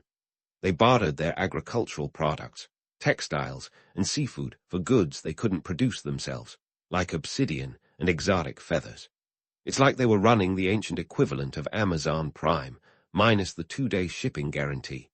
Their trade routes extended across what is now modern-day Peru, connecting them to other cultures like the Nazca and the Wari. This exchange of goods wasn't just about material wealth, it was a conduit for cultural and technological ideas. The March were plugged into a network of innovation, bringing in new techniques and styles that enriched their own culture. It's as if the Andes were one big marketplace, buzzing with the hum of commerce and creativity. But the March economy wasn't just about what you could see and touch. It was also about the brains behind the operation. Their society had a knack for specialization and division of labor, which allowed them to excel in various fields. Picture a society where everyone knew their role, from the farmer in the field to the artisan in the workshop. It was a well-oiled machine, with every cog contributing to the greater whole. This emphasis on specialization meant that the March could focus on innovation and refinement in their crafts. They had metalworkers who were practically alchemists, potters who might as well have been sculptors, and textile weavers who could have given today's fashion designers a run for their money. Each craft was honed to near perfection, contributing not just to the economy, but to the cultural legacy of the March. And let's not forget the role of resource management in all of this. The March were masters at making the most of what they had. They managed their natural resources with a level of sophistication that would make even the most seasoned environmental planner nod in approval. Their irrigation systems didn't just water crops. They were part of a broader strategy to ensure sustainable growth and resilience in the face of environmental challenges. So, what does all this tell us about the March? They were a civilization that understood the art of balance. They balanced agriculture and fishing, trade and self-sufficiency, specialization and community. They turned a challenging environment into a thriving economy, using every tool at their disposal to create a society that was as complex as it was resilient. As we continue to explore the March's economic strategies, it's clear that their success wasn't just about having resources. It was about knowing how to use them wisely. They were resourceful, innovative, and above all, adaptable. In a world where change was the only constant, the March thrived by embracing it, leaving behind a legacy that continues to intrigue and inspire us today. But don't pack up your curiosity just yet. There's more to the March story, with mysteries still waiting to be uncovered in the sands of time. So, stay tuned for the next chapter, where we'll peel back yet another layer of this enigmatic civilization. Who knows what other surprises await as we delve deeper into the March tapestry. As we continue to sift through the dusty annals of March history, the story takes a turn for the Sama. You see, even the mightiest civilizations have their expiration dates, and the March were no exception. By the time the 8th century rolled around, this once thriving society was starting to show signs of wear and tear. But why, you ask, did the March, with their ingenious irrigation and dazzling pottery, begin to falter? Well, pull up a chair, and let's unravel the mystery of their decline. First up on the list of suspects, climate change. And no, we're not talking about the kind that involves carbon credits and electric cars. We're talking about the cataclysmic climate events that would make even the most seasoned meteorologist weep into their rain gauge. The March were at the mercy of the infamous El Niño phenomenon, which back then was the equivalent of nature's own game of Russian roulette. El Niño would swing by every few years, sometimes bringing torrential rains that turned agricultural fields into swamps, and other times stubbornly refusing to share a single drop of moisture. It was like trying to predict the weather with a spinning wheel of misfortune. But what did these climatic mood swings mean for the March? Picture their carefully constructed irrigation systems, works of art in their own right, being either washed away by floods or reduced to dusty relics by drought. It's like spending years building a sandcastle only to have it obliterated by the tide. The March relied heavily on their agricultural prowess, and when the weather gods decided to throw a tantrum, it was game over for their farming operations. Now, let's toss internal strife into the mix. Societies are like pressure cookers, and when the lid eventually blows, it's never pretty. For the March, that pressure came from social and political tensions boiling beneath the surface. Remember those warrior priests we talked about, the ones juggling crowns and sacrifices like it was all in a day's work? Well, their grip on power was as slippery as a freshly caught fish. Factional rivalries and power struggles were likely as common as their legendary savage. When resources became scarce, those in charge had to make tough decisions, and not everyone was on board with their plans. It's like trying to run a company with a boardroom full of squabbling executives. And then there were the external pressures, the age-old story of neighbors with less than neighborly intentions. The March weren't isolated in their river valleys. They had to contend with neighboring cultures like the Weri, who were more than eager to expand their influence. The Weri were the ambitious cousins no one invited to dinner, yet they showed up anyway, armed with strategic alliances and a penchant for conquest. The March found themselves caught in a geopolitical game of musical chairs, and when the music stopped, they were often left standing. So, what can we glean from the March's rise and fall? Well, if history teaches us anything, it's that societies are like Jenga towers. One wrong move, and the whole thing comes crashing down. The March were masters at turning adversity into opportunity, but even their remarkable ingenuity couldn't outpace the relentless march of environmental and social challenges. It's a cautionary tale about the delicate balance between human ambition and the whims of nature. And what about modern societies? Surely, we've learned from the March's missteps, right? Well, let's not pat ourselves on the back just yet. Today's world faces its own set of challenges, from climate change that would make El Niño blush to political divisions that could rival any March power struggle. The March remind us that no matter how sophisticated our technology or how robust our economic systems, we're never entirely in control. It's a humbling lesson in the limits of human power. But let's not end on a downer. The March might have faded into history, but their legacy remains an enduring testament to human creativity and resilience. Their art, architecture, and innovations continue to inspire, offering a glimpse into a society that dared to dream big in the face of daunting odds. And while history may not repeat itself in exact detail, it certainly likes to riff on familiar themes. The March's story is a reminder that the past is never truly behind us. It echoes in the decisions we make and the challenges we face.